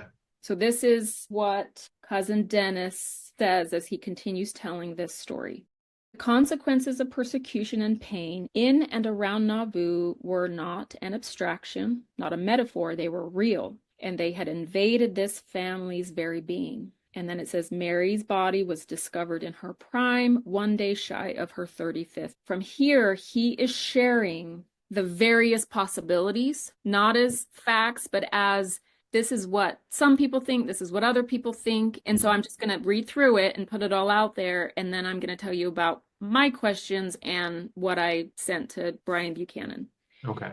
So cousin Dennis says the hasty inquest following Richard's mother's death determined she was not in her right mind. A reasonable conclusion for a gentle little woman and devoted mother who cut her throat with a razor. Her body was discovered Monday morning on September 1st, 1845. The brief notice printed 2 days later on Wednesday, which I just read, which was September 3rd, does not speculate whether she took her life the previous evening or sometime after midnight. The paper's editor, John Taylor, was himself no stranger to bloodshed. Little more than a year earlier, in an upstairs room of the Carthage jail, he had been shot 5 times when the prophet Joseph Smith and his brother Hiram were killed. So, explanation to those who are not Mormon. John Taylor, he's an apostle, editor of this newspaper, friend of the family because he helped convert them in England. He was in such a close working relationship with Joseph Smith. He was actually in the jail cell with Joseph Smith and Hiram, his brother, and Willard Richards, who survived when the martyrdom is what they call it. That's debatable, but we'll talk about that another time. But when the murder happened, and John Taylor, he almost died. He was shot Yeah. 5 times.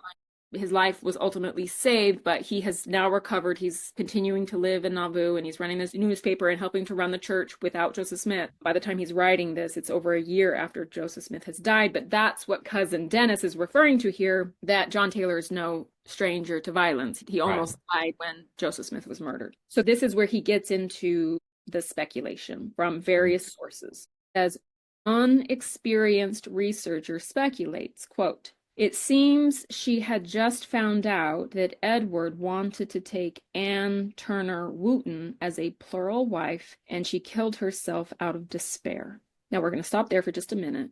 We don't know, but that is what he's quoting a researcher. He has the footnotes. I'd have to go all the way back to find, but I just want to talk about the information. That one researcher has speculated that that potentially is what drove Mary Smith Robinson to take her life. Now, a couple of pieces of information, and this is an explanation for those who don't have experience with Mormonism. When it says plural wife, we're talking about polygamy.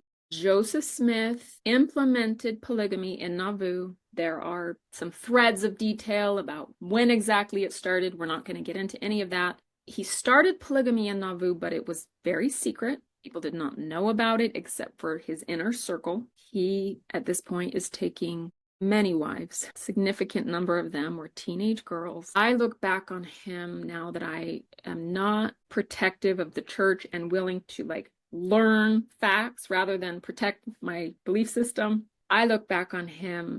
I think he was a sexual predator. I think he created theology that allowed him to have sex with teenage girls. Which is typical for such leaders. It is, and in another episode, there's some really interesting comparisons that people have made when they look at the actions of Joseph Smith in regard to the number of women he was claiming as a wife and the number that were teenage girls, the mother-daughter pairs, which we talked about that last time with David Tullis. But there are stark similarities when you compare Joseph Smith's actions to David Koresh. Yeah. I can't remember his name, but the guy who started the Children of God cult. Yeah. When you track these various cult leaders, Right. I was hoping his name would come to mind, but it didn't. Yeah. the Yeah. theology that they created in order to convince their Mhm. followers that it was not only allowed but right and of Right. God And for righteous. Yeah. righteous for him and to be able to have sex with certain women in the community, whatever that looked like for the individual members. And I don't want to get too much into my exit story, as in like the reasons behind it right now. That's a bigger story for another time, but I will tell you because of my experiences, like I decided to step away from Mormonism without having deconstructed it at all. Mm. Won't go into that right now. But it took me some time as I was leaning into other stories of people who were no longer active members because it was helping me to feel seen. It was helping me to feel understood about what I was going through. When I eventually learned about this and the comparison was made to these people who I never would have hesitated to call David Koresh cult leader or a sexual predator. And when it was laid out for me so clearly, the comparison, I still remember where I was at. Like I was standing at my kitchen sink washing dishes, and I do have a lot of epiphanies when I'm washing dishes. But I was standing at my kitchen sink washing dishes, listening to this description, listening to this comparison, and I remember stopping and saying to myself, it's not even true, is it? It's not true. Yeah. He's just like the others. And that was not a joyful moment. Part of me felt relief, to be honest with you. Like I stepped away thinking I was going to be condemned and I'm okay. Mm. Like Yeah. I did feel some relief. Yeah. But then there's also looking back on my life and thinking I devoted my whole life to this Yeah. religious thinking that Joseph Smith was one way, and only after I allow myself to look at the history that scholars produce, not that the church produces, the Mm. scholars produce. At the time I was like 42. Am I able to understand who Joseph Smith Mhm. was? I mean, talk about a gut punch. Yeah. When I talk about the dishonesty, this is the type of Yeah. thing I'm. Most exit stories are far more similar to what you've described than what we were always told as believing members about why people leave, right? We were always told that people leave for these sniveling, thin-skinned reasons. They left just because they were offended. No, most people leave after a monumental struggle to stay. They leave because they're compelled by a sense of honesty. It's their integrity. Yeah, their Integrity the integrity. church taught them to But have. then this is a far more common story. And of course, the church absolutely cannot admit that this is true, because then they would be admitting to all of the facts that people eventually learn. So, yeah, it's heartbreaking, but at the same time, it's liberating. But it is what cut the strings of my guilt, like my Yeah, fear about yeah. the eternal judgment of Mhm, God, like mhm, whether or not He would offer me enough grace to understand the decision I made rather than condemning me for stepping away from the church. Like mhm. all of that disappeared within seconds. Right. It's like you've spent years trying to breathe in a smoke-filled room, and finally you get to just walk out of the room and breathe clean air. And it was like I didn't understand that I was breathing smoke. Yeah. So, yeah, getting back to theories about why she would have ended her life. Right. And so Cousin Dennis kind of goes into some of the details. He talks about, Edward did end up marrying this woman, Anne Turner Wooten, who was a Yeah. widow like 4 months later. This is a woman that Mary Smith Robinson knew, I believe. Actually, let me take that back. Do we know the age difference between the two women? I think they're very close. I will look it up Yeah. right now. This is Edward, who had been described by strangers as a noticeably kind and generous man. So, like, when I try to imagine it, let me share some details I was about to share about what was going on in regard to polygamy in Nauvoo at the time. Joseph Smith was practicing polygamy, and he had started bringing his closest associates into this very Yeah. secret system that he was Yeah. creating, saying that it was inspired by God, that God wanted to restore all Hmm. things from ancient Hmm. days, that prophets of old had practiced polygamy. And I mean, this Hmm. is what he Hmm. is asserting. When I look at it from an outside perspective, it protects him in some ways to bring other people into it so that they are culpable. They Absolutely. just as guilty as him, so they are Yeah. more likely to keep his secrets. Well, and it's fairly well established that he proposed this new revelation after he had been called out by several other men in the church For for having a, essentially just sleeping with teenage members, right? I Yeah. mean, there's more details, but in essence, yeah. Let me explain a slight confusing detail. So Anne Turner Wooten. She does become Edward's second wife, but he wasn't practicing polygamy because Mary had passed away. The community would have called her Sister Wooten, Anne Wooten, okay? But she married a man named John Wooten. He passed away. She was a widow. John Wooten's sister was an unmarried woman with a daughter. His sister's name is Anne. So there Okay. are two Anne Wootens. Okay. So right now, and maybe I'll answer my own question in a minute, but right now I am unsure, but I do know that I think it was this Anne Wooten, the one that Edward marries, that helped. A woman named Anne Wooten was Mary Smith's midwife when she gave birth to this baby that they named Joseph after the prophet who had just died. Mary takes her life 1 year later. Anne Wooten was a I don't know, do we call her a servant? I mean, the family had enough money to have people come in and help them. Like they, not servants like in England, but she had help that would come in and help her. And so I believe it's this Anne Wooten. Both of them were in a dire situation. Both Anne Wootens. I know it's confusing, but the wife of John Wooten and the sister of John Wooten, Well, yeah. So they're both in a dire situation because and the widow and Anne the sister. exactly. And the widow and the sister, John Wooten's died. They're both in a dire situation. They would have needed to find work. So I don't know, like with Mary Smith Robinson and Anne Wooten, it's hard because, she's in the same home. They both have children. Anne is working for Mary. Mary is the lady of the house, right? The Robinsons are much more well off than a lot of families, even some of the leadership in that area. Mary and Aunt, were they friends? Were they, like it's just hard. Like when you think about these things and then, okay, and this is my question, because Edward Robinson was friends with Brigham Young. He was friends with John Taylor. He was friends with Mhm. Heber C. Kimball. All three of those men were practicing polygamy at Yeah. that time. They only brought in, like it was a very tight inner circle, but they brought in people to the practice of polygamy. Did they invite Edward into that circle? He was friends with them. Now, Seems likely. Edward did not ever end up practicing polygamy. He was married 3 different times, but the previous wife had passed every time he remarried. Yeah. But there is a possibility that he was approached about this. It was talked about with Mary. Here they are. They've given their entire lives to this. And the people they believe are prophets are telling them that this is divine and it's from the Yeah. Bible. Well, something that it makes me think of. Joseph Smith, of course, practiced polygamy before ever letting his first wife know that he was. He had 22 other wives before Emma Otherwise, ever before knew. Emma ever Yes. knew.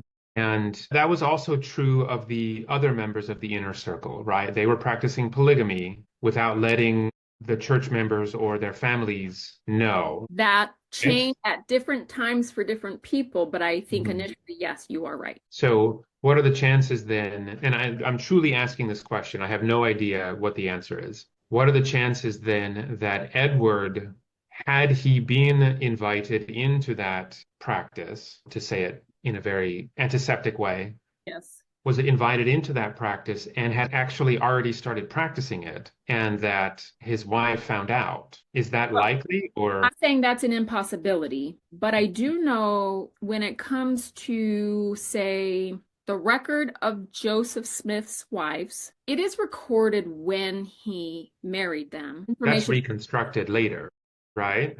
but scholars have a sense of when that happened. So what I'm getting at is the record of when Edward married Anne Wooten, that 4 months after Mary Smith. Right. Is it possible that he actually married her before In and secret. in secret? Maybe, but we So don't we don't have any record. there's no evidence either way for any of that. No evidence either way. The evidence we do have is that the record states they got married 4 months later Okay.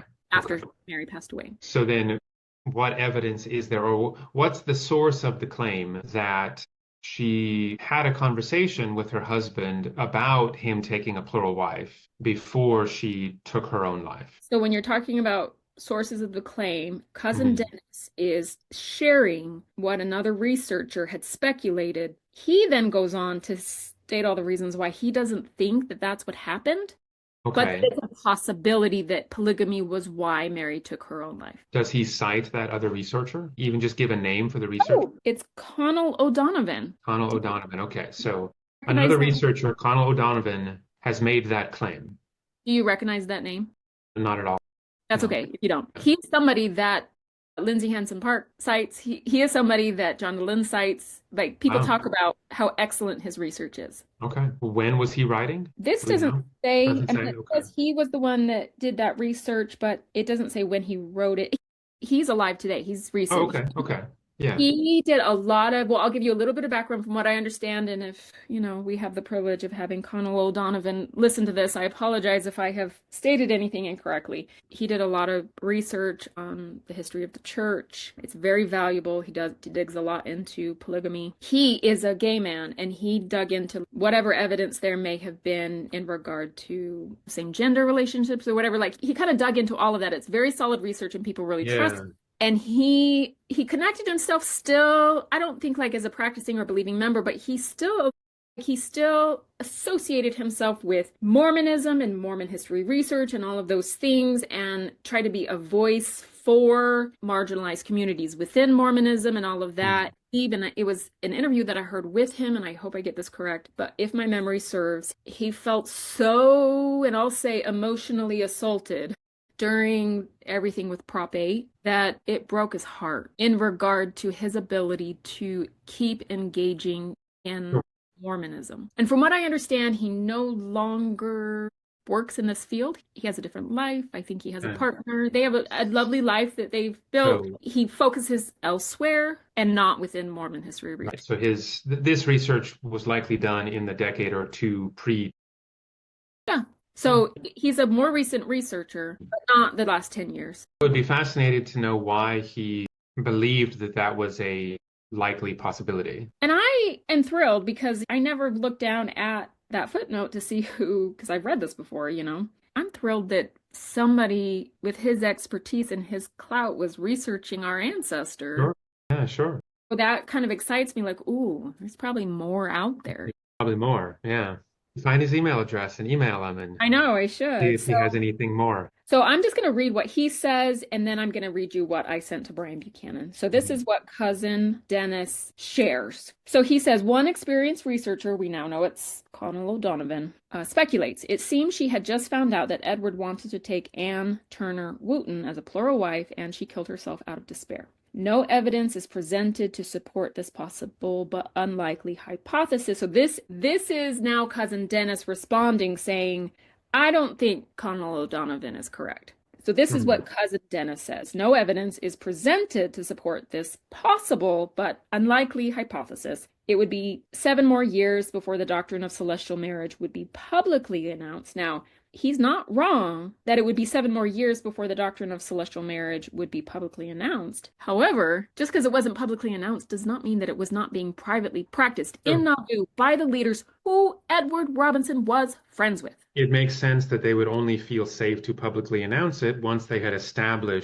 were in Utah and they were established and in a defensive position or, a 1852. defensible position. They are thousands away from Yeah. U.S. authorities at that point. Yeah. So some of the things that he goes on to say, Well, yeah. What is there a kind of like linchpin objection that he has not in, explaining why he thinks she did not kill herself for that reason? let me put it this way, I'm not convinced. Yeah.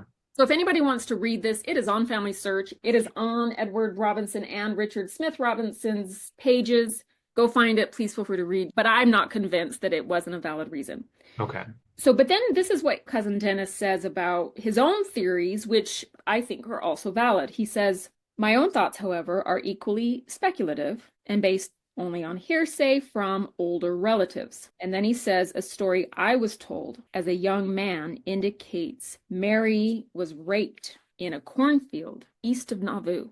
So when I have learned about the chaos of Nauvoo, I mean, there was counterfeiting. Yeah. Some people describe Joseph Smith like a mob boss more Yeah. than anything else. There Got it. was so much crime happening underneath the surface of this perfect religious Yeah. society that we were taught about. There was definitely sexual violence. There was evidence that so somebody that we grew up with who is now Dr. Andrea Radke Moss, she's a history professor at BYU, Idaho. She has done research regarding Eliza Snow and believes like there's solid evidence that Eliza Snow was like gang raped in Missouri. And that's why she was never able to have any children. eventually led to infertility. Yeah, Sexual violence was common in right. that day, just like it is now. Sure, sure. I don't know, maybe this is me looking to point fingers more than I should. In both of these cases of violence against these two Mormon women, the likelihood that it was Mormon men who did it is what? I mean, some of the stories we've heard written by Mormons who were disgusted by these new sexual practices introduced, they've described some quite predatory behavior among many of the inner circle, some very kind of really distasteful kind of meat market attitude. And So, some engagements, if you want to call them that, that today, I think, according to the law, would be defined as rape. yeah, yeah. But for Mary, this happened to her in a field. It says a cornfield east of Nauvoo. Now, Mhm. cousin Dennis is making it clear. I don't have evidence of this, but Yeah. this is what, and he actually says it was a 98-year-old, much loved relative, grandmother, great grandmother, grandmother, but he doesn't specify. He just, it's Yeah. that she told me this, a 98-year-old, much loved relative that shared Well, this information with him. I mean, that feels like a more reliable source, right? Because the women I've known, they get less tolerant of bullshit as they get older. And that's a story that would have been spoken of among women in the family. And may have reached an age where she was just like, I don't Willing to talk care about. if this is an uplifting family story. This shit happened. Yeah. So I'm going to tell people. So. So it's just interesting. And he's clear. I can't verify it. I'm just sharing what my 98-year-old female relative shared with me. Yeah. Well, that kind of makes, I mean, that adds some, I don't know, It's another possibility. yeah, words don't seem to capture the feeling of all of this. So Mary experiences this violence against her. And then within months or a year, her husband tells her, I want another wife. Yeah, and it is possible. It's not like one possibility cancels out the other. It is possible Right. that both of these things happened. It is possible that neither one happened. But for No. her to react in that way is very reasonable. It's very, I mean, I can sympathize with that. No matter how he approached her, no matter how he had that conversation with her, for her to think he's done with me. Yes, I think so. Cousin Dennis, one of the reasons he says he doesn't think that polygamy was it, that upset her so much, is he said because, Edward didn't go on to practice polygamy. But I think, if anything, that might support the story because if Edward was truly, a kind-hearted man that wanted to be kind to people and so Mhm. forth, let's say he was approached about this and felt like, this is what the leaders are telling me I need to be doing. They haven't told their wives, I can't do that to Mary. I have to tell her. Let's say he told her. Let's say he told her. Yeah. And then she takes her life. He may have already had a friendship with Anne. He had a lot of motherless children. It made Yeah. sense to remarry and Anne it wasn't her fault. There was not any reason to not marry her after his wife passes away. But maybe that's why he didn't end up practicing polygamy later. Like Yeah. he did marry again after Anne passed away, but he never practiced polygamy Right. all through He, Utah. He didn't, and he went through the Mormon Reformation where everybody was being told you have to take another wife. He never practiced polygamy, and he was personal friends with Brigham Young. yeah, he may have been so traumatized by the death of his first wife. He may have made a connection, and of course, this is speculation. Um, Relation. he may have made a connection between him proposing it to Mary and then Mary taking her own life. And whether that was the direct reason, I cannot imagine it didn't Yeah, happen. But yeah, whether that was the direct reason or not, if Edward made that connection in his mind, if he was kind, he never would have done that to Anne. Like he never would have made that mistake again. yeah, Like he would have carried that sorrow for the rest of his yeah. life, especially if it happened from a conversation, just a And, conversation. And that was enough to push Mary over the edge because we need to consider the fact that she was the impetus behind them going. Edward agreed. Edward, if they mhm, left their comfortable life, they went there and they established what they thought was going to be their Zion amidst mhm, this community that was going to mhm. await Jesus coming again. Within 2 years, Joseph Smith is dead. The entire city is filled with violence. They're talking about leaving. They don't have another set of savings that they can fall Yeah. back on. And I need to say this. experienced postpartum depression. Yeah. I know personally how debilitating it can be to a woman's ability to think through things evenly. There honestly are no words. Yeah. My postpartum depression, to be completely honest with you, was scary. Yeah. And yes, a full year after a baby's born, most women aren't experiencing postpartum depression anymore. But if her maybe tendency or her inclination, like her brain's inclination to experience depression was triggered by that, events and by postpartum depression, whether or not she experienced it before. Keep in mind, she has had several babies die. Like she's been Yeah. through grief before. Joseph Smith has been murdered. Let's say her husband did approach her about polygamy. Let's say she was dragged into a cornfield Mhm. and raped. That's just a cascade of traumatic events. Yeah. And Go if ahead. we consider that she really thought that within a few years, heaven on earth would return, Yeah. and then she wakes up one day after all of these events and looks at her life and realizes none of what I hoped, none of what I was promised has happened. Especially if her husband had had a conversation with her about plural Mhm. marriage and talked Yeah. about it being and specifically, and Yeah. then Mary's brain could go to a place where he doesn't love me anymore. Yeah. He wants to Yeah. replace me, and she doesn't feel needed anymore. Like her children would have a mom. It's not like she's in her brain. Like I'm talking about what happens Right. in Right. depression and in the illogical thinking that can sometimes come from Hmm. mental health issues. My children don't need me. They have and like she doesn't have a sense that she's abandoning anyone. She just feels completely unwanted and unloved.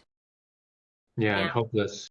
and Mm. that's where that comes from. So I think I'm making an executive decision just because of how long we've been talking. There's so much more to this story. I'm gonna finish this conversation about Mary's passing. And then next week we can just pick up and I can tell you the rest of this story. Yeah, it makes sense that we begin the next chapter with them leaving Nauvoo. 100%. And really, this incident is why I decided to start with Mary Eccles, thinking I would have time to get all the way to Richard's mother. I didn't Mm. clearly. But this incident is what Brian Buchanan and Lindsay Hansen Park are potentially going to be Right. talking about. And let me get through the email and I'm going to talk about potentially what I'm hoping that they are able to find out. I don't know. Mhm. I did want to say this. There's a lot more detail to get Okay. into in regard to who Richard becomes, which matters because of Marianne. And before, when we were talking about how it's important not to have black and white thinking, nobody is all good or all Yeah. bad. I hated, let me just make this clear. I hated having to at least a smidgen humanize and potentially, but only slightly, understand Richard's decision to commit Marianne. His mother committed suicide. That had to have informed his decision to place Mary Ann in a mental institution. I still don't Mhm. agree. I don't think it was right. I still Mhm. reserve the right to hate him for doing that. But if I'm going to be honest and I'm going to be fair, Mhm. I have to offer him at least this smidgen of grace. He was, at this point, he's probably 14. A 14-year-old boy. The city is in turmoil. Mother violently. And he's the oldest boy. He's the oldest child. Boys and their moms, there can sometimes be like this, connection. His mother, 14 years old, his mother violently takes her own life. Did Richard look at Marianne and think, oh no, she is struggling like my mom did. I better protect her. Right. Right. Yeah. And this is me just having trauma and not, I will fully claim my shortcomings here, okay? Mhm. Because I'm not fully healed, I reserve the right to hate him for doing Yeah. that. Like, I just hate him for Yeah. committing sweet little Marianne to an insane asylum. I hate him for it. But if I'm going to be honest, I have to at least acknowledge that the way his mother died and the circumstances under which his mother died may have influenced that decision, and there is potential there that maybe that decision had at least an element of either compassion or protection. I still hate him. I'm not there yet. I have to be honest, and if I'm going to have integrity, I have to allow Mhm. that. Yeah. No, he may have done it with the thinking that this will preserve her life. Maybe. Clearly, there were much better things he could have done, and had he had more compassion, had he valued women more, he probably would have chosen something else. Could have just taken care of her. He could have Let's just taken care of her. Yeah. So I'm not ready to be forgiving at all of Richard for Yeah, doing that, but stumbling upon this information, I was like, I have to take this into consideration when yeah, I think about that choice. yeah. So there's that. So I thought about this for days and days, right? Mhm. Like Mhm. after I stumbled upon it, it was so shocking, just so shocking. Not at all the turn I expected in this story. Mhm. Well, and I can't help but notice in the two bits of history that you have told me so far, who has suffered the most, right? Who has carried the The worst? consequences.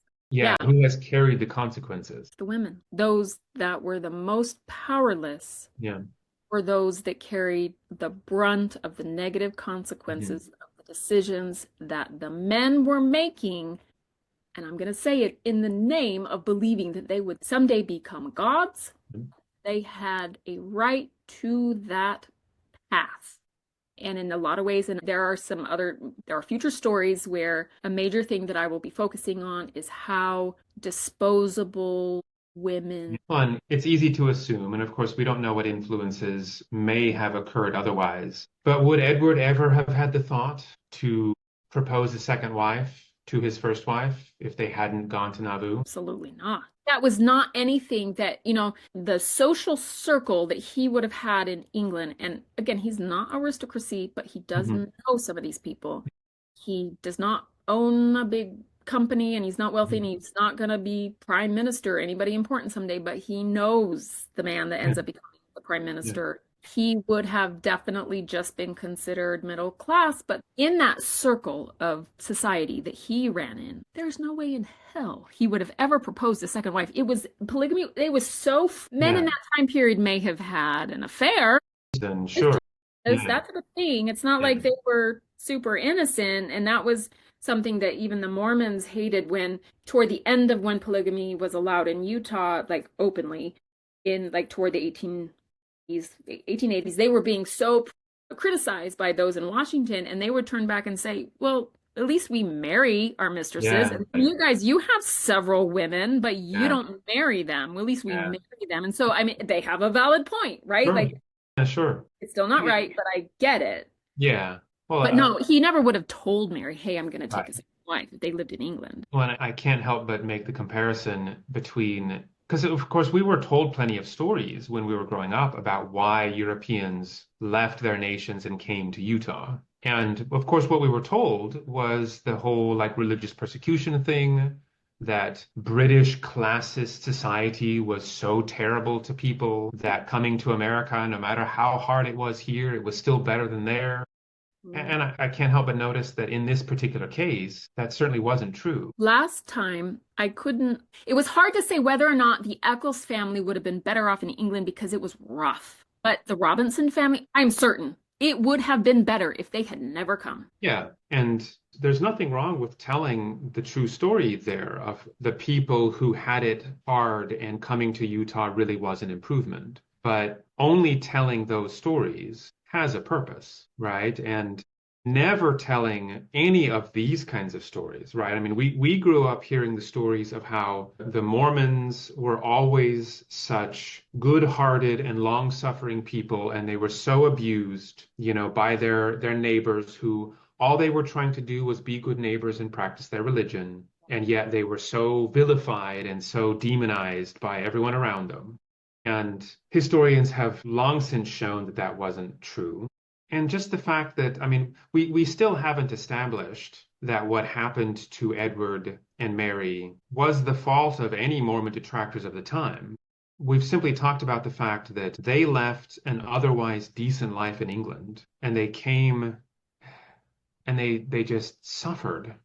And even those stories are never talked about. Stories that you can't place the blame on any kind of like anti-Mormon element, but just Because the the fact that they came and they suffered because of coming. because the narrative needs to be that they were blessed for coming, Yeah, yeah, not that Mary became so despondent that she yeah, couldn't go on yeah, living. and that what suffering they experienced was at the hand of anti-Mormons. That's the narrative that we're told, rather than just coming to a swamp on the frontier of America is maybe not the most judicious thing to do. which was riddled with crime, which is also not something we were ever told. Crime that was stemming from the church leadership, from the prophet himself. And from what I understand, that area, I've listened to several episodes with some historians that research counterfeiting. Yeah. And they do talk about how there were some criminal circles that already existed in those areas. But when the Mormons showed up and when Joseph Smith showed up,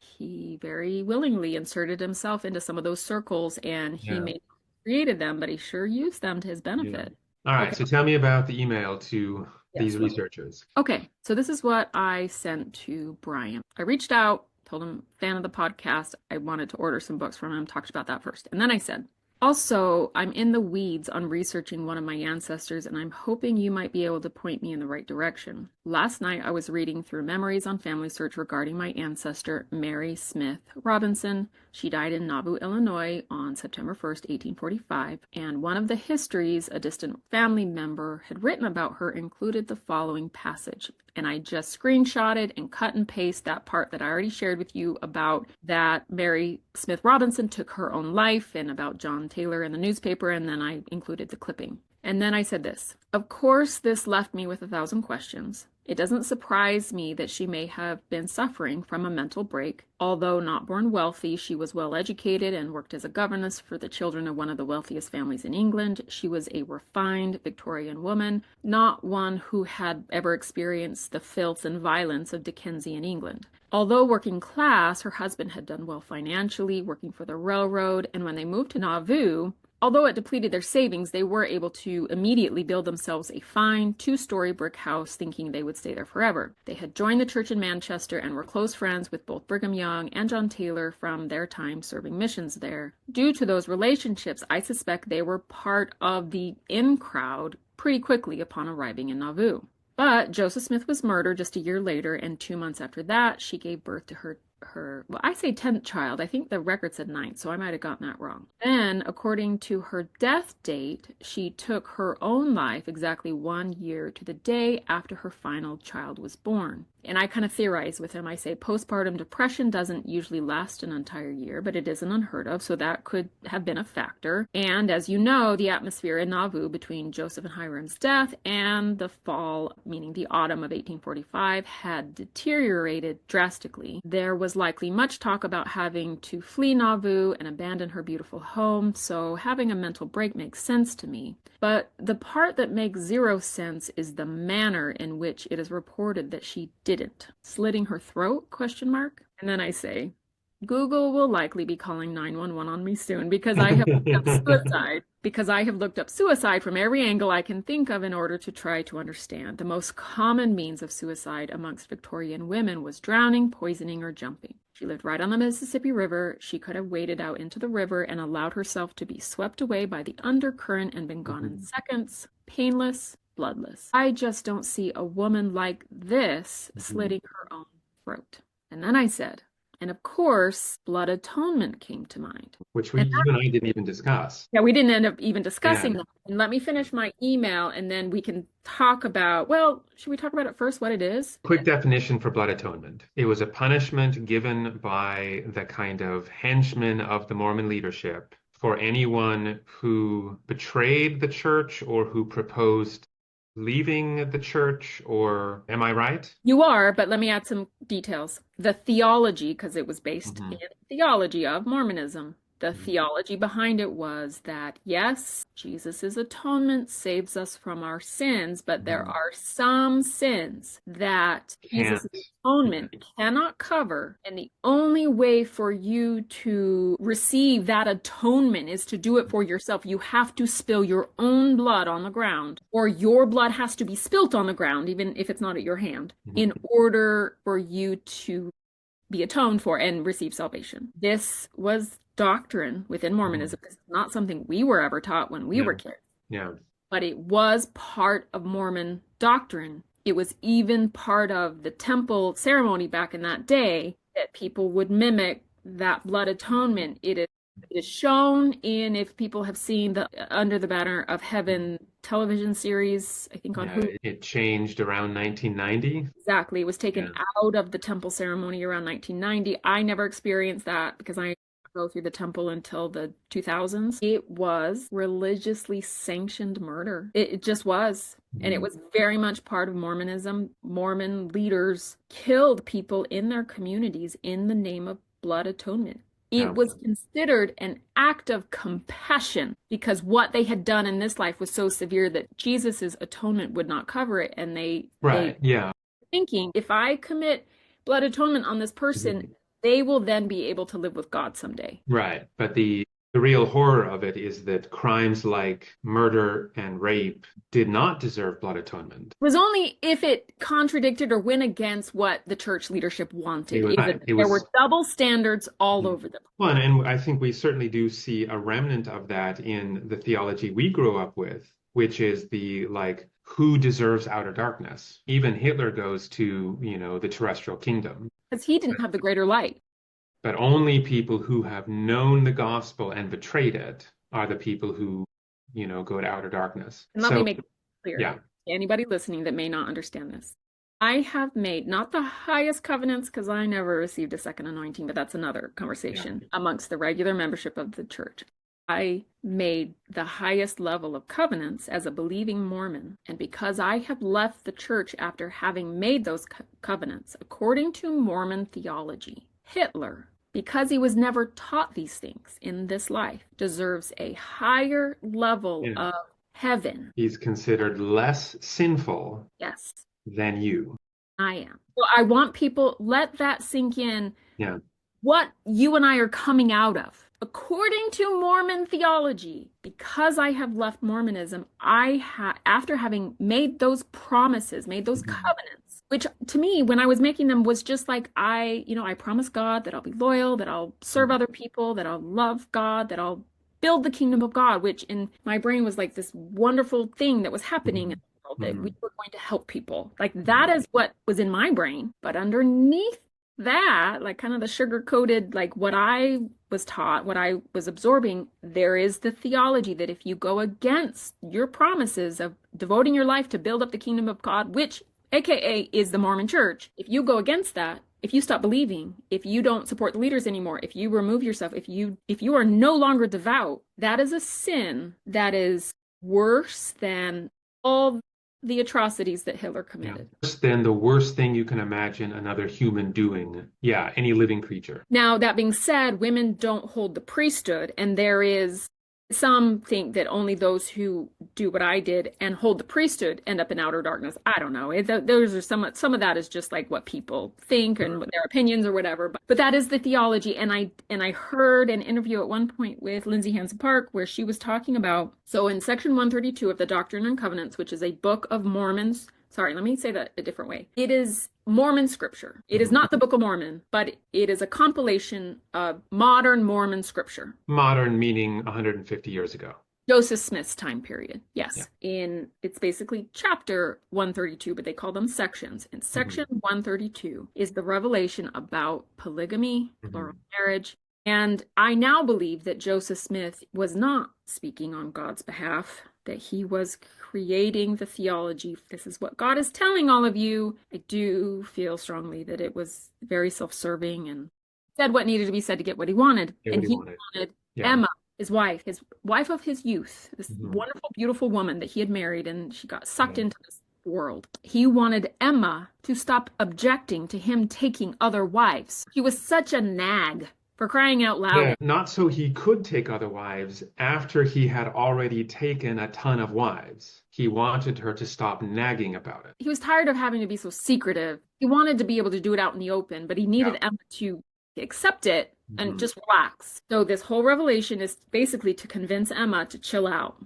And in the revelation, what it says is that if Emma does not support him, she will be destroyed. That is the word that was used. So there are those that believe that blood atonement wasn't implemented until Brigham Young's reign in Utah, but there are other scholars that feel strongly that it was already being implemented in Nauvoo underneath Joseph Smith. In an interview I heard with Lindsay Hansen Park, who is, for those that don't know, she's a Mormon historian, she believes that when Joseph Smith told Emma, when God, quote, God told Emma through this revelation from her husband that she would be destroyed if she did not accept polygamy, Joseph Smith was talking about blood atonement. That's very much what some historians believe. And I don't have any reason to dispute. Yeah, which must mean that people were aware enough of it and understood that it was an actual threat, but Yeah. they knew that it could actually happen. When we talk about the crimes or the sins that were serious enough to warrant a blood atonement, again, the double standards ran deep. It was never consistent when it came to the actual sin itself or the action itself. But what was consistent is if your decision got in the way of church leadership doing what they thought was best, that was considered the sin. Worthy of blood atonement. Exactly. And in this interview, Lindsay Hansen Park talks about how murder was, I mean, in theory, it's funny because this is murder, right? But, things like that, that could warrant a blood atonement. But what could also warrant a blood atonement was objecting to, getting in the way of, refusing to Mhm. participate in polygamy. Yeah. So I read all of this and I'm contemplating everything that we have just discussed about Mary, what may have led to her despondency, the postpartum depression. Mhm. Was there a secret practice of polygamy with her husband, or did he approach her and talk to her about it? But even if that did not happen at all, was she sexually assaulted out in a Yeah. cornfield? Was she, did all of that happen? Because another thing that warranted blood atonement, but only if the leadership thought it was necessary, was adultery.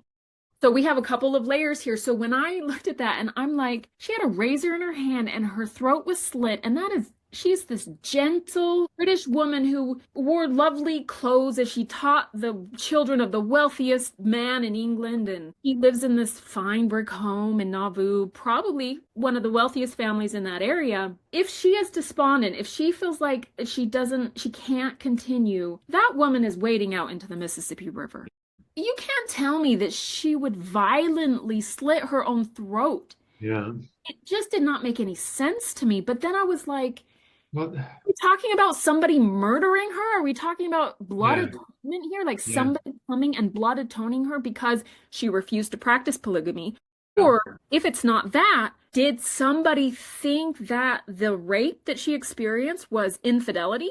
Yeah. That she had committed adultery? So my brain is like, Or the rumors spreading about the man who did it and his position within the church. right.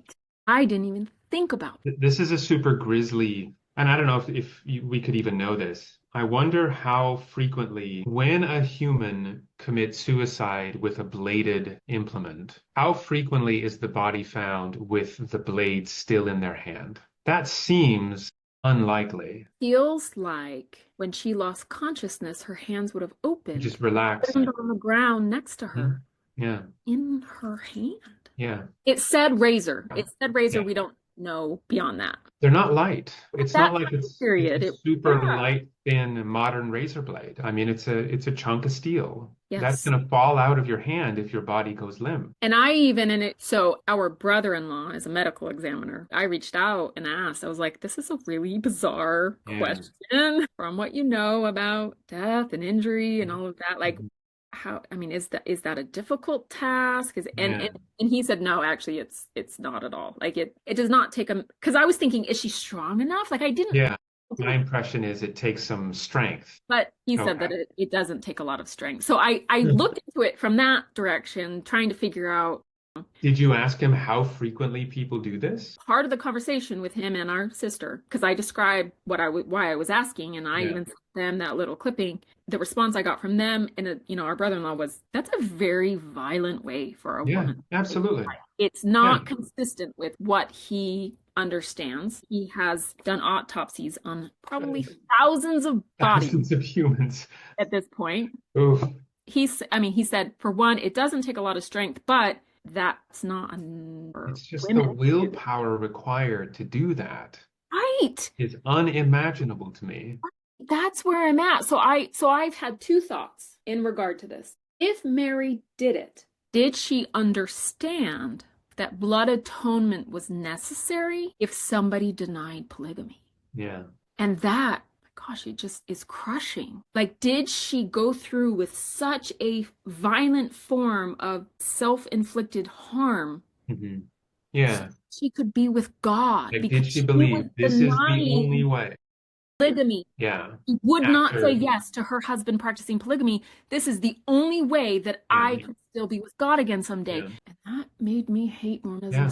No, the idea that the acts that religious people do are the same acts that any person would do, and so therefore you can't blame religion for it. Okay. But if that is what she did, this is purely due to religious belief. She never would have done that if they had stayed in England. Yeah. Yeah. And again, this is her one life. Yeah. Yeah. This was not a dress rehearsal. Yeah. We don't know what her relationship with her husband was at the time, but she had children who Had she, definitely wanted and needed her to stay. did she truly believe? Had she truly been convinced that it was Mhm. better for them because then they could be with her someday in Yep. heaven? Yep. And the other possibility that came to my mind was, did somebody else blood atone her Yeah. before because she had been accused of adultery, meaning this sexual assault or this rape that had Yeah. happened to her. I don't have answers, but let me finish my email and then Yeah. we'll find a way to tie this up and then we'll continue with the Robinson story next time. Okay. Next. So let me find the email again. Okay, so we paused because we wanted to explain blood atonement. And so this is what I say. And of course, blood atonement came to my mind. And that's where my questions for you begin. Another story written in the family history is that one more layer to Mary's grief was that her husband had come to her and wanted to marry their servant woman, Anne Wooten, as a plural wife. This is the woman who had helped Mary give birth to her last child the year before, and is indeed the woman her husband married 4 months after her death. I remember you and Lindsay talking on the podcast about how the destruction threatened upon the women by church leaders if they didn't agree to practice polygamy was blood atonement, that's what they were referring to. Could it be possible that Mary was blood atoned all Hmm. the way back in Nauvoo and they made it look like a suicide because she refused to practice polygamy? Another story one of her grandsons wrote in his history of his grandparents is that he heard when he was a boy that his grandma, who he had never met, had been raped in a cornfield east of Nauvoo. Could she have been accused of adultery and been blood atoned for that? So my question is, where do you suggest I look for more information about this? Not only more information about my ancestors and the details of their lives in Nauvoo, but also about blood atonement, when it Hmm. started being practiced, even in secret. 45 was very early for non-leadership to be invited into polygamy, but it was happening. And with Edward being so close to Brigham Young and John Taylor, was it possible? He never actually entered into polygamy, but maybe he was told to. Hmm. Anyway, because you and Lindsay have addressed this on your podcast, if you could point me in the right direction for your research, I would very much appreciate it. So we kind of went back for a little bit because his initial response was several days later, and he said, "I promise I'm not ignoring you. I'm furiously trying to finish a manuscript, but I am intrigued. You have piqued my Hmm. interest. Stay tuned." And, I didn't hear from him for a little while. Hmm. So then he says, "How would you feel about us digging into this for an episode? We're envisioning a sort of mailbag where we talk about this story and another fascinating one that just landed in our lap. If so, we'd love to give you a shout out." He's cute. He says, "Unless that makes your life more complicated." I'm like, "Nope, doesn't make my life complicated at all. Feel free." And so that was his response. And we did end up emailing back and forth about something else that I will share next time. That doesn't pertain directly to Mary, but is about the Robinson family. That was his response. And so that's all I've gotten. He's Yeah. my permission. Hey, you emailed with this, but will you let us dig into it and talk about it on the Yeah. podcast? Yeah. My response was absolutely. Mhm. Like, I can't Mhm. wait. This is awesome. So that has not yet happened. I keep checking. I haven't Mhm. seen anything yet, which is fine. It may be down the road. Fit it in where they feel like it would fit. This is what happened to Richard's mother, Mhm. Mary Smith. It seems was blood atoned, whether by Yeah. herself or somebody else. So cousin Dennis never uses those words. I suspect he is writing this. It sounds like he's trying to be very open and honest, but like it seems like he believes in the church, and I don't fault that. Well, and I even noticed, like, when you read the poetic flourish with which he talked about deciding to tell this story, where he actually used phrase like, wrench this skeleton out of a dark closet. Like it's a beautiful way to It's talk about it, beautifully written, but it but he feels like overcompensating. It feels like he feels this strong pressure not to talk about this stuff. I agree with you. I And so agree. he's couching it in a kind of language that where he's almost asking permission, or he's He's over almost justifying. he's almost asking forgiveness.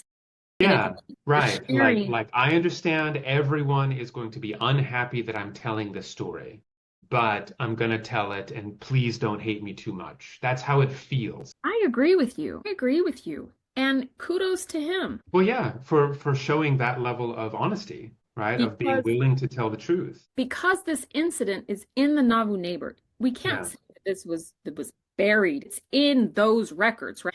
But it's one thing for something to be in the archives of a newspaper that existed 100 and almost Mm. 200 years ago at this point, right? It's another thing for people to include it in a written family history and put it on Family Search for everybody to see. I'm really grateful. It makes me want to look in the Nauvoo neighbor, like what are they on microfilm? I Yeah, don't know. I don't right. know, but Must be. Yeah.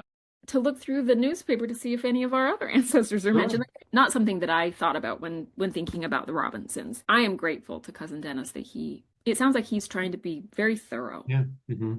I mean, this is, back in that day, and it even happens still. Sometimes when it comes to suicide, people feel ashamed and they don't want Yeah. to tell that their family member passed away that way. There's so much pain. I'm not going to fault people Hmm. for Hmm. dealing with their pain in whatever way they felt it was the Hmm. right thing at the time, especially when they lived at a time that lacked information about what we now know about psychology and the human brain, Sure. wellness, and all of Yeah. that.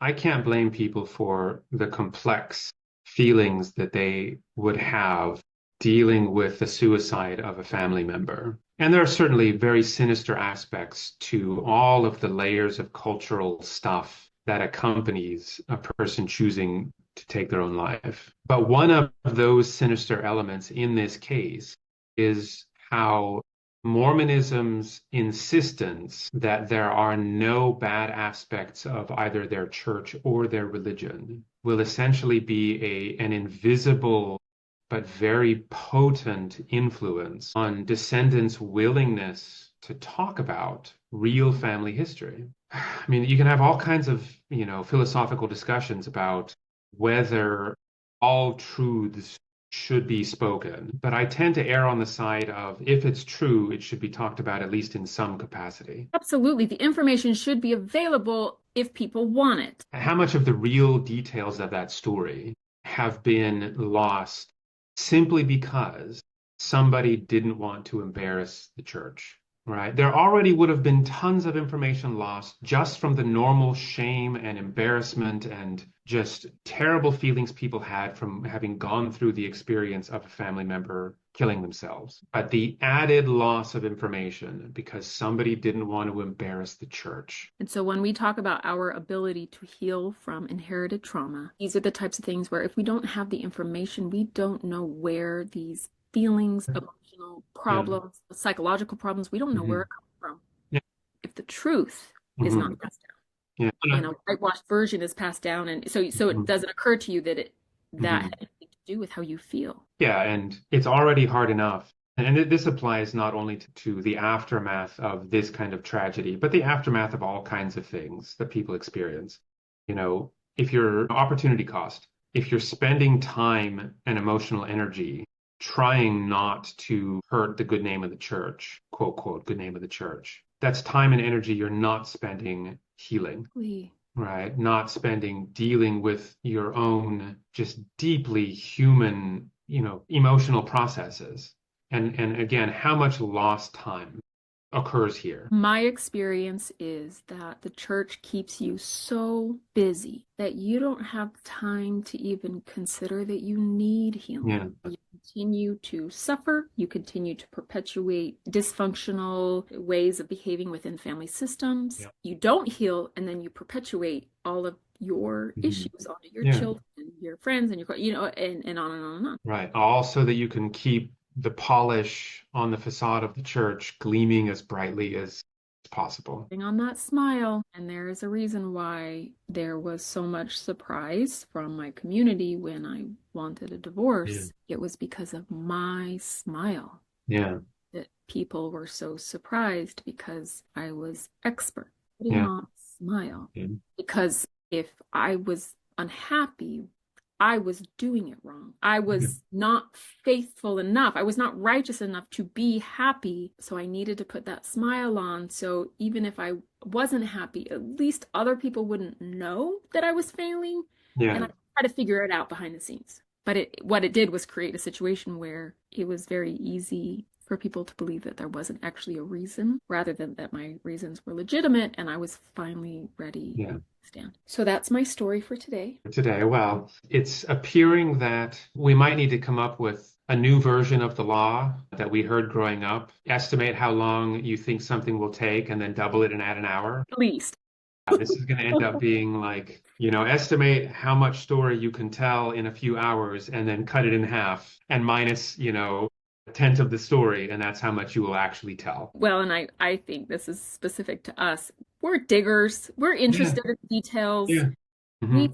like to stop and like, Yeah. okay, let's figure this one thing out before we continue. Yeah, the details are intriguing. And Mattered. then, yeah, you start rolling down multiple rabbit holes, wondering about pertinent specific details. And Yeah, I hope people don't get tired of me saying this, but when it comes to generational trauma, the details are yeah, imperative. yeah. Let me explain something really quick before we get off. When I have been looking into and trying to understand trauma, what I understand is that two people can experience a similar event and one ends up with trauma and one doesn't. It does And not, yeah. why has less to do with who they are and maybe like what their biological makeup is, and more to do with their ability to act for their own benefit in the moment. I'm going to use the example of, say, like the nightclub in Florida that was Hmm. shot up. So let's say there are two friends there at the same time. The shooting occurs.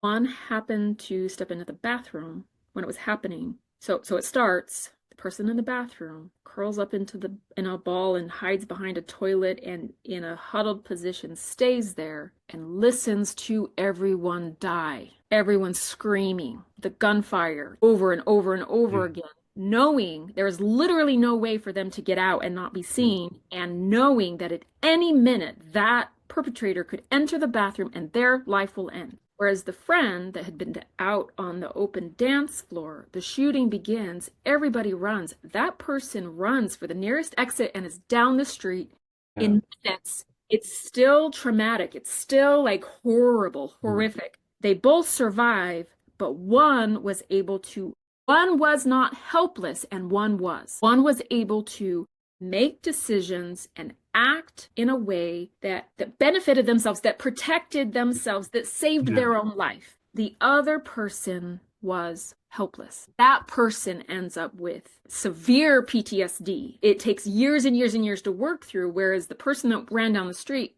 maybe they were best friends, maybe they were siblings, maybe yeah, they very much alike in regard to like who they are, but the person that was able to run down the street, it's still traumatic. They still need yeah, therapy. They still need to work through that, but they walk away with less trauma yeah. because they were able to act in a way that helped to protect themselves. Yeah, so even though the guy on the dance floor was likely in nearer danger Exactly.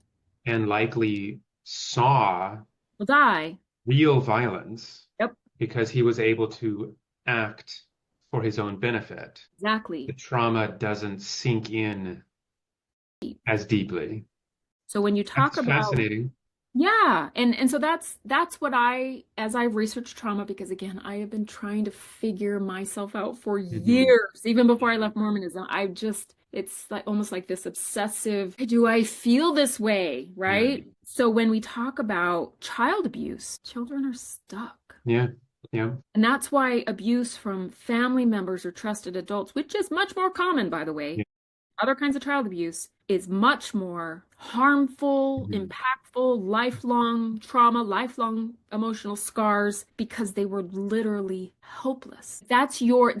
What happens within your home, that's your whole world. These are Yeah. the people that supposedly love you the most and are the most protective of you, and yet they are the people who are harming you the most. And I've heard it said that, when a child is abused, they don't learn to hate the abuser, they learn to hate Hate themselves. themselves. Yeah. And so that's why, people that grow up in abusive homes often enter adulthood with complex PTSD because it's not one incident, it's not one battle that soldier experienced. And yes, it's Hmm. serious. It takes years to like work through watching his best friends die in war. When you grow up in an abusive home, we're talking about daily traumas. Yeah. Yeah. That's why it's complex. It's compounded upon compounded upon Hmm. compounded. It Hmm. isn't one event that was traumatic. It was a lifetime of Hmm. probably less obvious events compounded. It creates a different kind of PTSD experience. Densely layered trauma. Yeah. So when we're talking about, what trauma is and how to heal from it and what it looks like, and sometimes the gaslighting that goes on, like Mm. somebody might be able to say, like if that one person that ran down the street lacked complete empathy, which I doubt, but could have said, well, I was there too. Like Yeah. I'm That's a fine. big deal. Your Yeah. problem? Like, why can't you get out of bed? We Yeah. both survived. You didn't even see those people die. Like, Yeah. why can't you get out of bed? What's wrong with Hmm. you? Not that I think anybody in that situation would actually say that to their Right. friend Right. at a, Hypothetical. that's why that person wouldn't be able to get out of bed. They didn't see the people die, Yeah. but they stayed in that bathroom for hours, even after the gunfire ended, even after the screaming ended, too terrified to leave. And maybe the police come around and they're found and they say, don't look in that direction. And they're like very Mhm. protective and help them and they get them out of the building. They never see a dead body. They see minimal blood. They will carry more trauma because they were helpless. Yeah. They were not able to act for their own benefit. Mm. Stuck. And then their emotions get stuck in time at that moment. That's why there are so emotionally immature, emotionally undeveloped Yeah. adults in the world today because so many people you know, we'll talk about the generation just older than us, the boomer generation. More often than not, they were punished through physical means, like through paddling, through beating, Yeah. through all these things. There were ways of disciplining children that were very common and very accepted. It was like domestic violence, as in a wife being repeatedly beat up by her husband, was not identified as a crime until the 1980s. So let's talk about the violence that existed in Yeah. homes, families. Women did not have recourse to get help and protection. People didn't believe them. They would say you need to, they would like almost shame them for airing the family's. Yeah, you're ruining the reputation of the family. Exactly. And I feel like that is partly why I've been called hateful as I've tried to Yeah. speak up, Hmm. because in some ways I'm airing the dirty laundry of my Yep. family by saying, Yep. okay, there Hmm. was abuse in our home, or the church didn't work for me. I didn't Hmm. feel happy Hmm. in my marriage or whatever. And I don't want to out people. I don't want to dox people. I'm not trying to shame anyone, but nothing changes unless we Yeah. talk about it. Nothing changes. I don't Yeah. want to pass on to my children what I got. I Well, know my parents tried, and I mhm. don't want to like shame, like our father's passed away, our mother's still living. I don't have any desire to shame her or make her feel bad. I'm not trying to do that, but I do not want to pass down what I received to my Yeah. children. Yeah. That's it. Yeah. Well, and even acknowledging that that is your honest reasons for speaking about it, even that is vilifying to their church, right? The fact that you say this happened and I don't want it to happen to my children. I mean, that shows that under their watch, under their belief system, it happened. We were abused at home by a Mhm. man who at church was a high priest, bishoprics. He served on Yeah. high council. And we heard whispers that people within the congregation thought that we were the most righteous family in the ward. Boy, did our dad love that. Yeah. It's because we were terrified. We went to church and put that smile on our faces because we didn't want to face the consequences at home. Didn't. So, when it comes to family stories, when it comes to generational trauma, This is why I'm talking about it. Even from my need to heal, Mary Smith Robinson was a real person who died the day before she turned 35. My impression is she had a good heart, that she was filled with idealism. She wanted her family to have the best of what could be provided to them, whether that was like immediate circumstances, but just eternal salvation. Yeah. Yeah. He made her decisions out of love for her family, wanting to see those babies again that had died, and if she did indeed take her own life. In my mind, there's no way she would have taken Mhm. her life in that way without blood atonement in her brain. You're right. It simply doesn't make sense. You have to have a reason to do it, which she wouldn't have had otherwise. She would have needed inhuman levels of willpower. And it She, just doesn't, I just don't buy it. all the ways in which she's described, she was a gentle woman. She was educated. I mean, that sketch, like, Yeah. A proper lady. darling, Yeah. right? And Yeah. life did treat her well. She did end up, she was in the paid employee of this very wealthy family. She did Mhm. end up marrying a man who was able to provide a Yeah. comfortable Yeah. person. She was able to maintain this ability to have that refinement, which Mhm. didn't guarantee her that she could have ended up in a factory, but they were very fortunate. Comes to America and then to Nauvoo with high Yeah. ideal within 2 years. All of her illusions are shattered. Yeah. That end defies explanation. And she was a real person. She's our fourth great grandmother, Yeah. and she deserves to be talked about. Yeah. Her real story, not Mhm. sugar-coated. Not the Real. whitewash, not being utterly ignored from history, Yeah. but to be, for her life and her death, to be appreciated for what they were. Yeah. I will say, and I especially appreciate cousin Dennis for this.